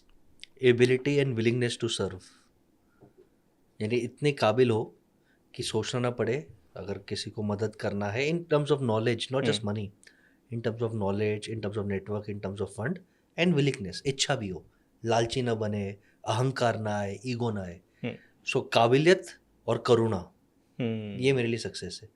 जब तक काबिल है और करुणा है, खुश है, we are successful. What do you think is the purpose of life? I think purpose of life is to earn blessings. I think is to earn blessings. आप आए हो कुछ वैल्यू क्रिएट करने के लिए, ब्लेसिंग्स अर्न करने के लिए। ऐसा कोई सॉफ्टवेयर या ऐसा कोई एस्ट्रोलॉजी, ऐसा कोई मंत्र नहीं है जो गारंटी कर सकता है कि अगर बिल गेट्स जब भी खुदा ना खास्ता ही पासेस अवे और अगर पुनर्जन्म होता है तो नेक्स्ट जन्म में उसको वेल्थ ट्रांसफर करेगा या स्किल ट्रांसफर करेगा। बट एक चीज़ डेफिनेटली ट्रांसफर होता है, वो है आपके संस्कार और दुआ। तो मेरे पर्पस ऑफ लाइफ इज दुआ कमाओ। जब तक मोक्ष नहीं मिलता है दुआ कमाओ, वो बैंक बैलेंस आपके साथ रहता है जन्मों जन्मों तक। There is no luck, luck is bhagya, is your karma and dua. तो इंटेलिजेंट आदमी वो ही करेगा, पैसे के साथ साथ दुआ कमाओ, कब काम आ जाएगा मालूम नहीं। कोविड के टाइम पे कोई कनेक्शन नहीं, कोई पैसा नहीं, सिर्फ दुआ काम आता था। राइट, दुआ कमाओ। बड़े बड़े बिजनेसमैन एम्बुलेंस में ही निकल गए। और इससे मैं एक इंसाइट देता हूँ, आजकल है ना लोग बिजनेस में चोरी करते, चोरी या बिजनेस में थोड़ा स्मार्टनेस करते, धांधली करते। हाँ, कस्टमर्स को थोड़ा चीट करना, स्कैम करना, फ्रॉड करना, एम्प्लॉयज़ को चीट करना, फेयर ग्रोथ नहीं देना, वेंडर्स को गाली देना, पेमेंट डिले करना, हम ये सब करते रहते। लेकिन सबसे बड़ा चैलेंज, ये पैसा कमा के फिर हम मंदिर बनाते, हम हॉस्पिटल बनाते, वो पैसा नहीं कमाएगा। आप मंदिर मत बनाओ, आप दानपुर मत करो, बिजनेस में आप मैक्सिमम वैल्यू दो। Your business is the best way to earn punya and dua. Customers को फेयर वैल्यू दो, उनके लाइफ में इम्पैक्ट करो, एम्प्लॉयज़ को ग्रोथ दो, वेंडर्स को रिस्पेक्ट दो, इन्वेस्टर्स को अच्छे रिटर्न दो, और कुछ मत करो, आप दुआ कमा रहे हो। I think business is the best way to earn blessings. Sir आपके इनसाइट्स में ना ज़्यादा मैं देखता हूँ कनेक्टिविटी देखता हूँ, एक स्पिरिचुअल तरीके से भी कनेक्ट आप करते हो सारी चीज़ों को। So my question to you is कि डू यू बिलीव कि स्पिरिचुअल ग्रोथ और बिजनेस के टर्म्स में growth, both these growths go hand in hand? Absolutely, 100%। भाग भाग के आप अकेले मरोगे, आपके बच्चे आपसे बात नहीं करेंगे, खाना खाने से ज़्यादा आप गोली खाओगे, क्या मतलब है? There needs to be a balance of wealth, which is money, of physical wealth, of common sense, of family love and of blessings. ये बैलेंस नहीं होगा तो आप लाइफ में हारोगे। बैलेंस होना चाहिए। Okay, so you are writing book, can we know little more about that कि किस टॉपिक पे आ रही है आपकी बुक और क्या क्या होने वाला है उसमें? एक बुक है जिसका नाम है सक्सेस शास्त्र, यानी शास्त्र से इंस्पायर्ड होके कोई भी स्टूडेंट, हाउसवाइफ, एंटरप्रेन्योर अपने लाइफ में गारंटेड सक्सेस कैसे हो, सक्सेस शास्त्र। दूसरा बुक का नाम है बिजनेस शास्त्र। ओके, बिजनेस शास्त्र यानी शास्त्र से बिजनेस में कैसे सक्सेस होना। और तीसरा बुक का नाम है बिजनेस महाभारत, कि बिजनेस में महाभारत कैसे लड़ना। ओह माय गॉड, मतलब सभी आपने स्पिरिचुअल नाम ही रखे हैं, right? Okay sir, let's discuss what's your biggest learning, या फिर आपको लगता होगा कि ये सबसे बेहतरीन चीज़ है जो मैंने फलाना या अमुक शास्त्र से सीखी है। यू हैव लर्न समथिंग जो आपकी लाइफ में बहुत ज़्यादा काम आया हो, या फिर आपको लगता है कि this is the biggest learning? I think surrender बहुत पावर है। Oh my God, I think surrender. I think मैं द्रौपदी से इतना इंस्पायर्ड हूँ वो स्टोरी से। आप में कितना भी एबिलिटी है, अहंकार है, आप कर ही नहीं रहे हो, बचा लो आपके दुपट्टा, बचा लो जितना बचाना बचा लो। The moment you surrender, unlimited दुपट्टा होगा। When you surrender to a purpose, to a cause, to blessings, वो चलाएगा, वो हिलाएगा भी, वो और हिलाएगा भी, वो और परीक्षा भी लेगा। परीक्षा के बाद I think surrender I think is best. और मैं अपनी लाइफ का एक इंसिडेंट देता हूँ। आपको लगता है बस ये बहुत स्पिरिचुअल, ऐसा नहीं, मेरे में बहुत कमी है, आज भी बहुत कमी है, बहुत वीकनेसेस है। बीच में अहंकार और गुस्सा बहुत आ गया था। देखो बिजनेस कोच है, पैसा है, तुम क्या बोल रहे हो। मेरी मदर ने एक ही चीज़ बोला था, बेटा ये और ये दिया उसने, एक्सीडेंट में स्ट्रोक आ गया तो बोल नहीं पाएगा, क्या उखाड़ेगा बेटा। मेमोरी लॉस हो गया, क्या करेगा बेटा।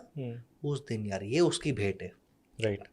आई have to serve others, enjoy my life, serve my family, बिल्कुल, बट सर्व अदर्स। तो वो अहंकार सर कुछ ऐसा भी है सिचुएशन जहाँ सरेंडर नहीं करना चाहिए?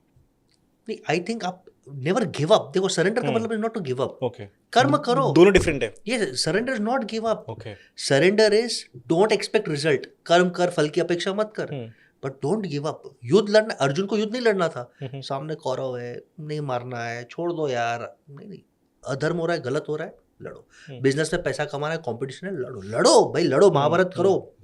रिजल्ट, मैं हारू या जीतू, आप जिस दिन ये समझ लोगे ना आपके पीछे उत्तम सारथी है, यानी God is your best friend, leave the result to him, because कर्म तो आपको भोगना ही है, बट कीप फाइटिंग। कर्म तो करना है। देखो कर्म बिना कर्म किए आपको मिलेगा नहीं, और जो कर्म किए वो आपको भोगना पड़ेगा ही। द बेस्ट कुंडली of all time is Ram भगवान की कुंडली। लोग बोलते हैं ना राम सीता की जोड़ी 36 गुण मिल रहे हैं, राम भगवान की कुंडली सबसे बेस्ट कुंडली है। मैं ऐसा कुंडली कभी नहीं चाहूंगा जब मुझे 14 साल वनवास मिले। मैं ऐसा कुंडली नहीं चाहूंगा जब मुझे रावण के सामने इतना टफ फाइट करना पड़े। कर्म सबको भोगना है, कर्म किसको छोड़ता नहीं। कर्म करो, फल की अपेक्षा, surrender in terms of result. आजकल क्या होता है ना, लोगों को इंस्टेंट ग्रेटिफिकेशन चाहिए। मैंने रील डाला, मिलियन फॉलोअर्स आज चाहिए, बिजनेस करो, करोड़ रुपए आज चाहिए। रिजल्ट आएगा तो अपना काम कर। पॉडकास्ट कर रहे हो आप, right, don't look at the numbers, look at the content, look at the value you are giving, take feedback. Tipping point आएगा ही, आना ही है। कब आएगा? सरेंडर। 10 साल या 10 दिन आएगा, क्योंकि अगर आएगा और आप काबिल नहीं हो तो आप झेल नहीं पाओगे, आप गिर जाओगे। राइट, काबिल बनो, आएगा, और आएगा तो आप झेल पाओगे। एक छोटी सी बात सर, आपने श्री राम के बारे में बोला कि वैसी कुंडली नहीं जाएगा कोई, राइट, उसमें वनवास है। एक कथन ये भी है कि राम वन गए तो बन गए, राइट, और शायद वन जाने से पहले वो दशरथ पुत्र युवराज राम थे, और वन जाने के बाद वो मर्यादा पुरुषोत्तम राम बनकर आए। तो वनवास भी जरूरी है मुझे लगता है। 100% नहीं, आप समझो, स्ट्रगल मेक्स अ पर्सन। इसलिए मैं बोलता डोंट गिव अप। स्ट्रगल अच्छा है, बिना स्ट्रगल का कोई हीरा नहीं बना। स्ट्रगल नहीं रहता, हीरा नहीं बनता।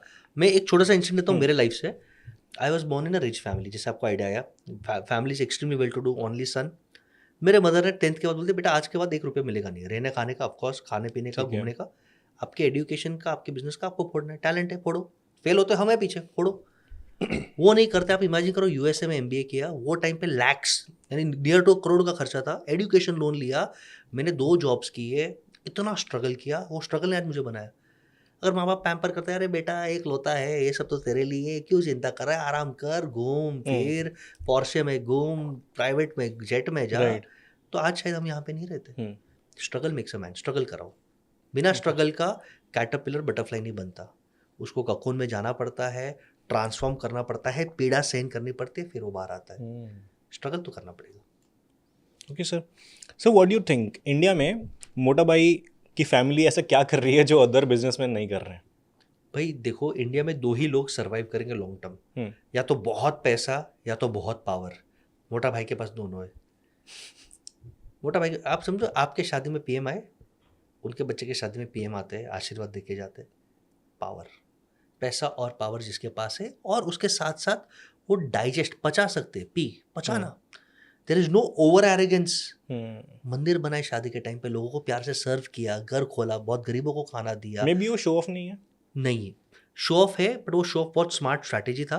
बट आप इनकी कभी भी ऐसा फैमिली देखो तो कभी भी आपको फ्लैम्बॉयंस नहीं दिखेगा, एरोगेंस नहीं दिखेगा।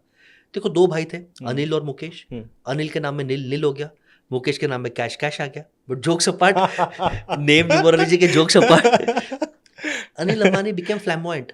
ओके, शोबाजी, Samajwadi Party, actresses, front, success digest नहीं कर सकते। That happened wrong with Anil Ambani. Yes, because he got a better portfolio. Reliance mobile उनके पास था। Mukesh had a boring business of oil, या मुकेश आज किंग है। तो आप देखो, सादे कपड़े, कोई कंट्रोवर्सी नहीं, silently building. I think perseverance and being under the ground. आपको लगता है ना leader needs to be flamboyant like Elon Musk? नहीं। राधा कृष्ण दिमानी, कौन सा पेज 3 फोटो देखा तुमने? कौन सा पॉडकास्ट देखा है तुमने? कौन सा अवार्ड देखा है? कौन से सेलिब्रिटी का देखा है? Silently build. Real people silently build. जब आप फ्लैम्बॉयंट बनते हो, आप मरते हो। क्लासिकल एग्जांपल दूं, हर एंटरप्रेन्योर झोल करता ही है। सिस्टम ऐसा है कि आपको करना पड़ता है, बट आप वो झोल को फ्रॉड में कन्वर्ट मत करो, करेक्ट कर दो, हो जाएगा। हर एंटरप्रेन्योर झोल करता है, सिस्टम टफ है। हर्षद मेहता ने भी किया, झोल करता, but then he started flamboyance. Lexus चाहिए, सबको एरोगेंस दिखाया, नजर आया, दुर्घटना घटी। नजर हटी नहीं, नजर आया तो दुर्घटना घटी। राइट। मैंने विजय माल्या बेचारे ने पूरा लोन पे कर दिया, लेकिन फ्लैम्बोयंस से तो लोगों के नजर में आया, आज भी दुखी है। So when you silently build और आप सक्सेस को पचा सकते हो, you have that discipline, that maturity, you will survive, नहीं तो आप गए। That's biggest learning I think, बहुत बड़ी लर्निंग है ये, एंड वो फ्लॉन्ट नहीं करती वो फैमिली बेसिकली, राइट? नहीं करती। और आज उन्होंने फ्लॉन्ट क्यों किया, उसका भी स्ट्रैटेजी है। देखो इंडिया पे तो राज कर ही रहे, लेट्स अंडरस्टैंड, राज कर रहे हैं इंडिया पे, एक्सेप्ट कर लो भाई, आपके लाइफ का हर सेल, हर एटम अंबानी, अडानी, टाटा, बिरला कंट्रोल कर रहे हैं। आज डेटा सबसे इंपॉर्टेंट है, डेटा उनके पास है। आज आप मोबाइल के बिना कुछ नहीं कर सकते, तो 4G उनका है। एंटरटेनमेंट के लिए जियो, हॉटस्टार, डिज्नी, क्रिकेट और IPL, उसके लिए पैसे देने पड़ते जो पहले फ्री था। तो डेटा कंट्रोल वो करते ही है। कपड़े में वो घुस गए, एजुकेशन में वो घुस गए, इलेक्ट्रॉनिक्स में वो घुस गए, इमेजिन करो एनवायरनमेंट में, वंतारा में भी वो घुस गए। यानी हर फील्ड में वो आपको कंट्रोल कर रहे, they have your data, means they have everything. Do you think this is very dangerous for democracy? 100% आते हो उस पे सर, 100% एक्सट्रीमली डेंजरस। लेकिन आप जब ये समझते हो कि ये कंपनी बिल्ड किया, अब नेक्स्ट स्टेप क्या, दिल मांगे मोर, दुनिया पे रूल करना है। दुनिया पे रूल करना है। अंबानी को इंडिया में कोई जाता है, लंदन में बहुत लोग जानते हैं, USA में जानते हैं, क्या ऑस्ट्रेलिया में जानते हैं, क्योंकि मुझे वहाँ से फंडिंग चाहिए। Do you know Ambani stake funding है 3% पर एनम। आपको महीने का 1% लगता है, उनको 3% पर साल का लगता है, जापानीज फंड से, अमेरिकन फंड से, क्योंकि वहाँ पे इंटरेस्ट रेट्स कम है। बट वहाँ पे अंबानी को जानता कौन है। शादी 6 महीने ऐसे कराई कि जकरबर्ग को बुलाया, फिल्म स्टार्स को बुलाया, जॉन सीना को बुलाया, फेमस हो गए, ब्रांड बन गए, अब कर रहे वो कोलैब सबसे। It was a very smart strategy को। ये शादी पहले उन्होंने जितने भी शादी हुई थी अब तक नहीं किया। मुकेश भाई को लगता है ये लास्ट शादी जो मैं एंजॉय करूंगा, क्योंकि नेक्स्ट जनरेशन आने को 20-30 साल है, उनकी हेल्थ है नहीं है, हम दुआ करते रहे, तो हेल्थ को कुछ हो गया तो let us celebrate this last शादी, और ग्लोबल इम्पैक्ट भी करके जाते हैं कि दुनिया अब ग्लोबल हो रहा है। तो बहुत स्मार्ट स्ट्रैटेजिक मूव था ये शादी। It was for collaboration. इतना टाइम फेसबुक और मुकेश भाई लड़ रहे थे, अब दोस्त हो गए दोनों। ओपन एआई के साथ कोलैबोरेट करके AI इंडिया में ला रहे। आप समझ रहे हो, फेसबुक और रिलायंस लड़ रहे थे आपस में, जियो एंड फेसबुक के, नहीं मैं कंट्रोल, अभी दोनों दोस्ती कर ली, शादी में दोस्ती कर ली। ब्रांड्स, रिहाना को क्यों बुलाया, उसका ब्रांड ले लिया। बहुत स्मार्टली उन्होंने प्ले किया दोस्तों। आई थिंक तो this is fantastic, and I think India is becoming a डियोपोली। Her industry में, आपने बोला ना खतरा है, हर इंडस्ट्री में अगर 5 से कम प्लेयर्स आपको कंट्रोल कर रहे हैं तो देश गुलाम बनने वाला है।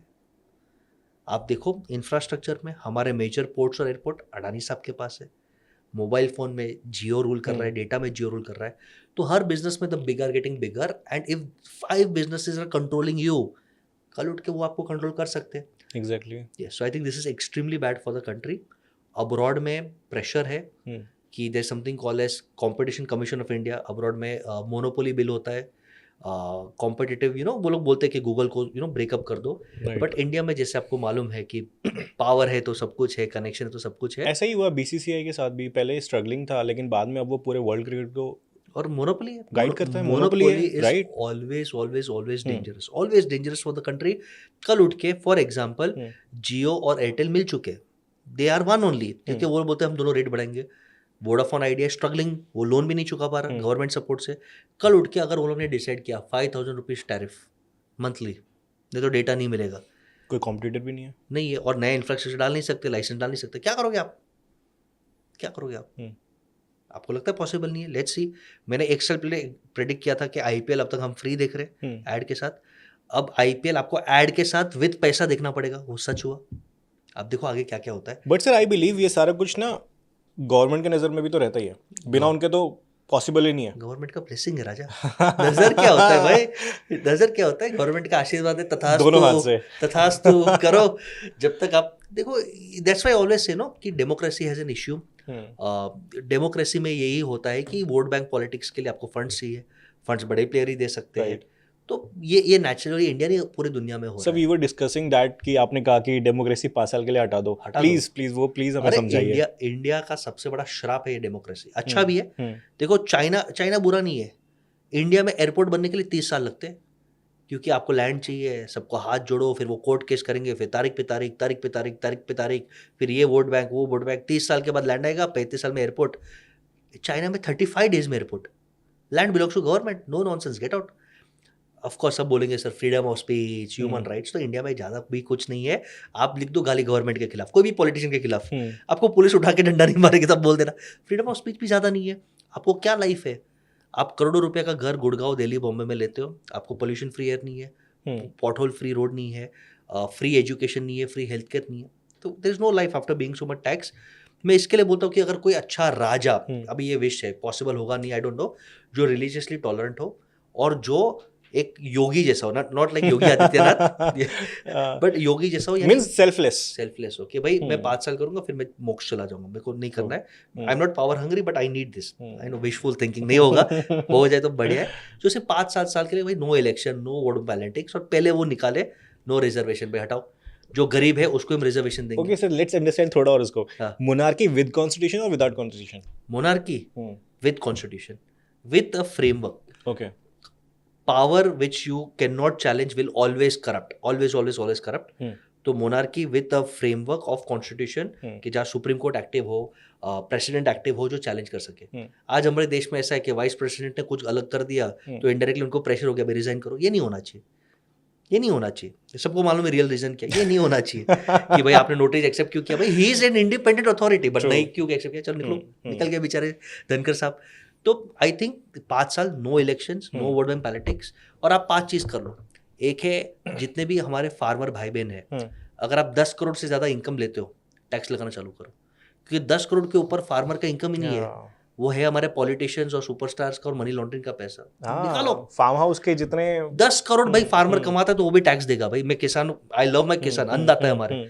10 करोड़ के ऊपर अगर आप जेन्युइनली कमाते हो तो भाई पैसा दो। फर्स्ट, सेकंड, रिजर्वेशन निकाल दो, और एक पॉलिसी रखो कि रिजर्वेशन रहेगा 25% ही, और वही फैमिलीज को मिलेगा जिनको 3 जनरेशन में रिजर्वेशन नहीं मिला।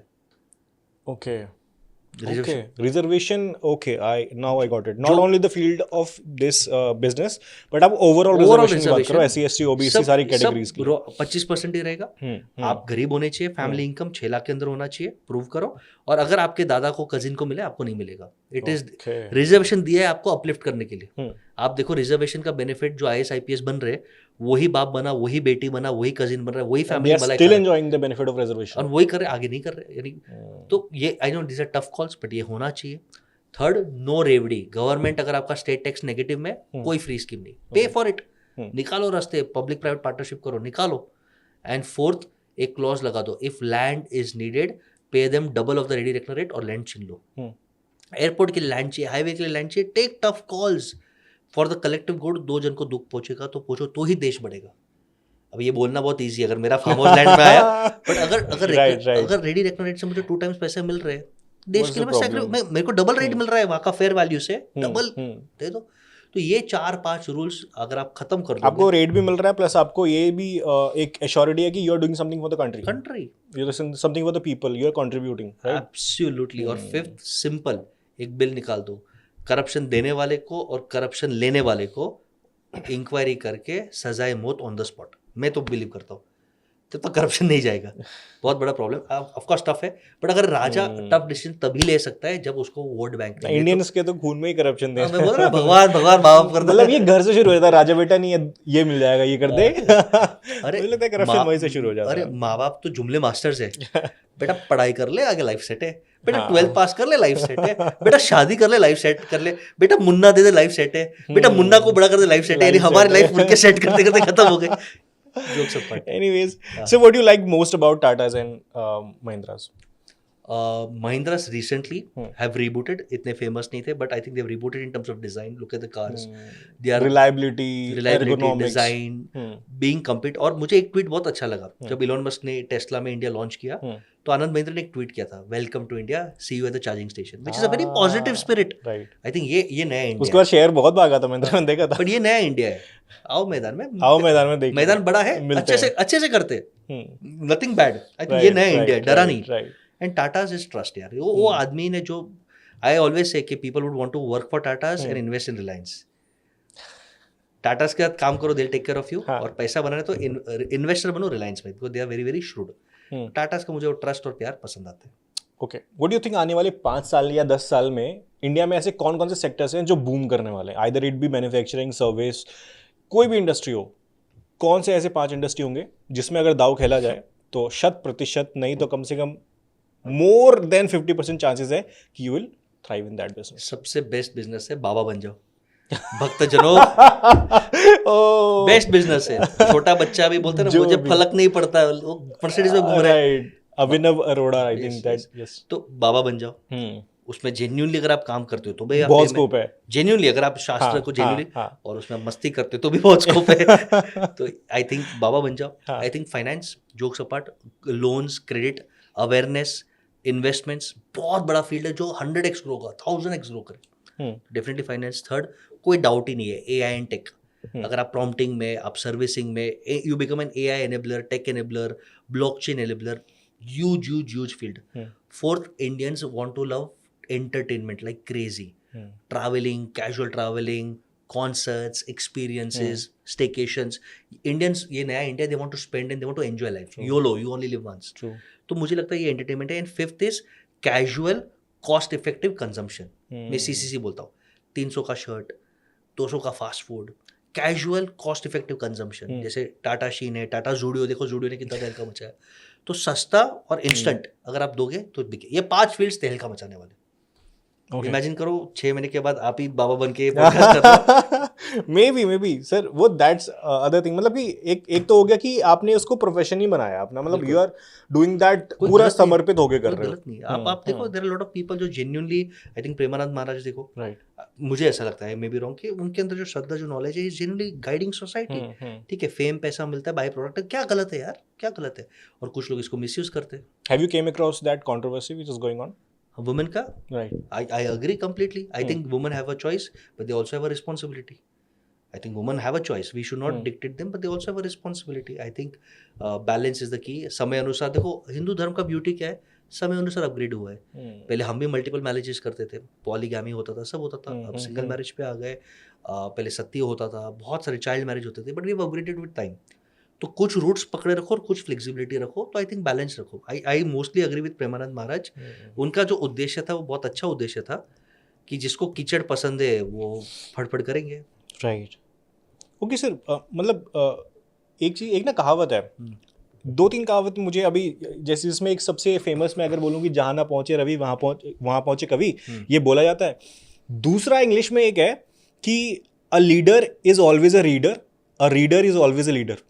ये कहावत है बहुत अच्छी। एंड यहाँ से मैं उठाता हूँ सवाल कि आपने बहुत सारी बुक्स पढ़ी होंगी अपनी जर्नी में, right?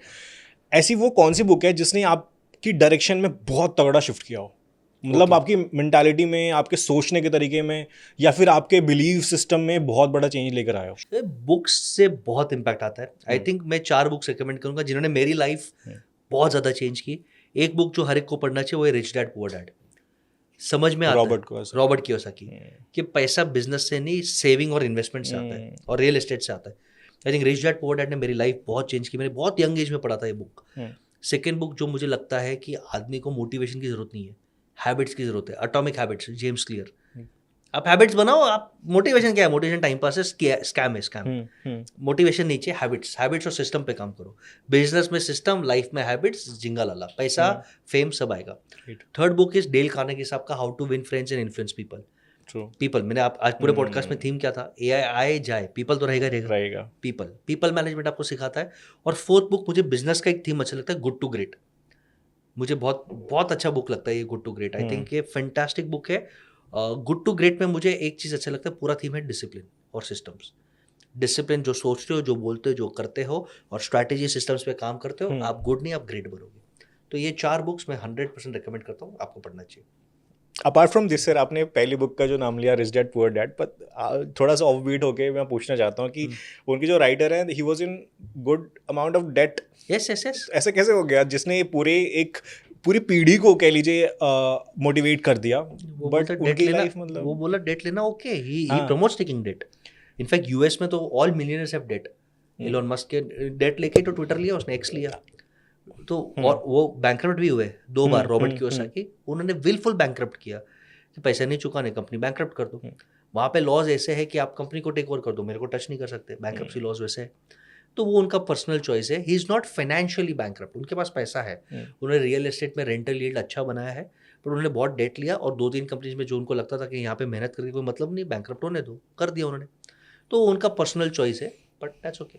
Sir, moving towards the last part of this conversation. I really want to ask you one beautiful question, and with this we can पूर्ण विराम लगा सकते हैं हम अपने इस कॉन्वर्जेशन को. एंड मे बी मैं आपके साथ फाइनेंस के ऊपर बहुत सारी बातें करना चाहता हूँ, बहुत सारे इंसाइट्स जानना चाहता हूँ फाइनेंस के बारे में. एंड इफ़ जो लोग सुन रहे हैं हमें, अगर वो उनको पसंद आता है तो will definitely shoot other podcast and come up with बहुत amazing things on finance. And this next question to you, if someone's listening today this podcast, अगर वो फील करता है कहीं पे स्टक हो गया किसी बिजनेस में, किसी अपॉर्चुनिटी के लिए, किसी काम के लिए, एनीथिंग इन लाइफ, अगर वो कहीं पे भी किसी भी पॉइंट ऑफ टाइम पे किसी भी फ्रेम में वो स्टक है, so what's your final one liner statement या फिर one liner solution to that person? आप जब भी स्टक हो, 2 दिन का ब्रेक लो, मोबाइल स्विच ऑफ करो, कोई अच्छे जगह पे जाओ, just meditate, sit in silence, ईश्वर से मदद मांगो, कोई शर्म नहीं है, और निस्वार्थ मदद मांगो. ईश्वर टच करेगा और आपके लाइफ में कोई ना कोई फरिश्ता अपॉर्चुनिटी आएगा और आपको रास्ता दिखाएगा, guaranteed. I think that's beautiful answer, and thank you sir, thank you so much for being with us, and I really had an amazing time having you, sitting you next to me, and I really learned a lot from this podcast. I don't know कितने लोगों तक पहुंचेगा, कितने लोग इससे benefit लेंगे, लेकिन I am damn sure जितने लोगों तक भी ये पॉडकास्ट पहुंचेगा, they will definitely get something out of it and they will definitely make something out of it. तो मैं उम्मीद करता हूँ ये पॉडकास्ट अगर एक जन के भी लाइफ में हल्का ट्रांसफॉर्मेशन लाता है तो हम अपने कर्म में एक के आ चुका है. हम यहाँ से गिनती आगे चालू हो जाएगी. कर्म से सफल है. Thank you so much sir. Thank you for being with us, and Absolutely. I'm very grateful to you. You are here. Thank you. Lots of love and blessings to everyone. Thanks for watching. Keep sharing, and thanks. Bye bye.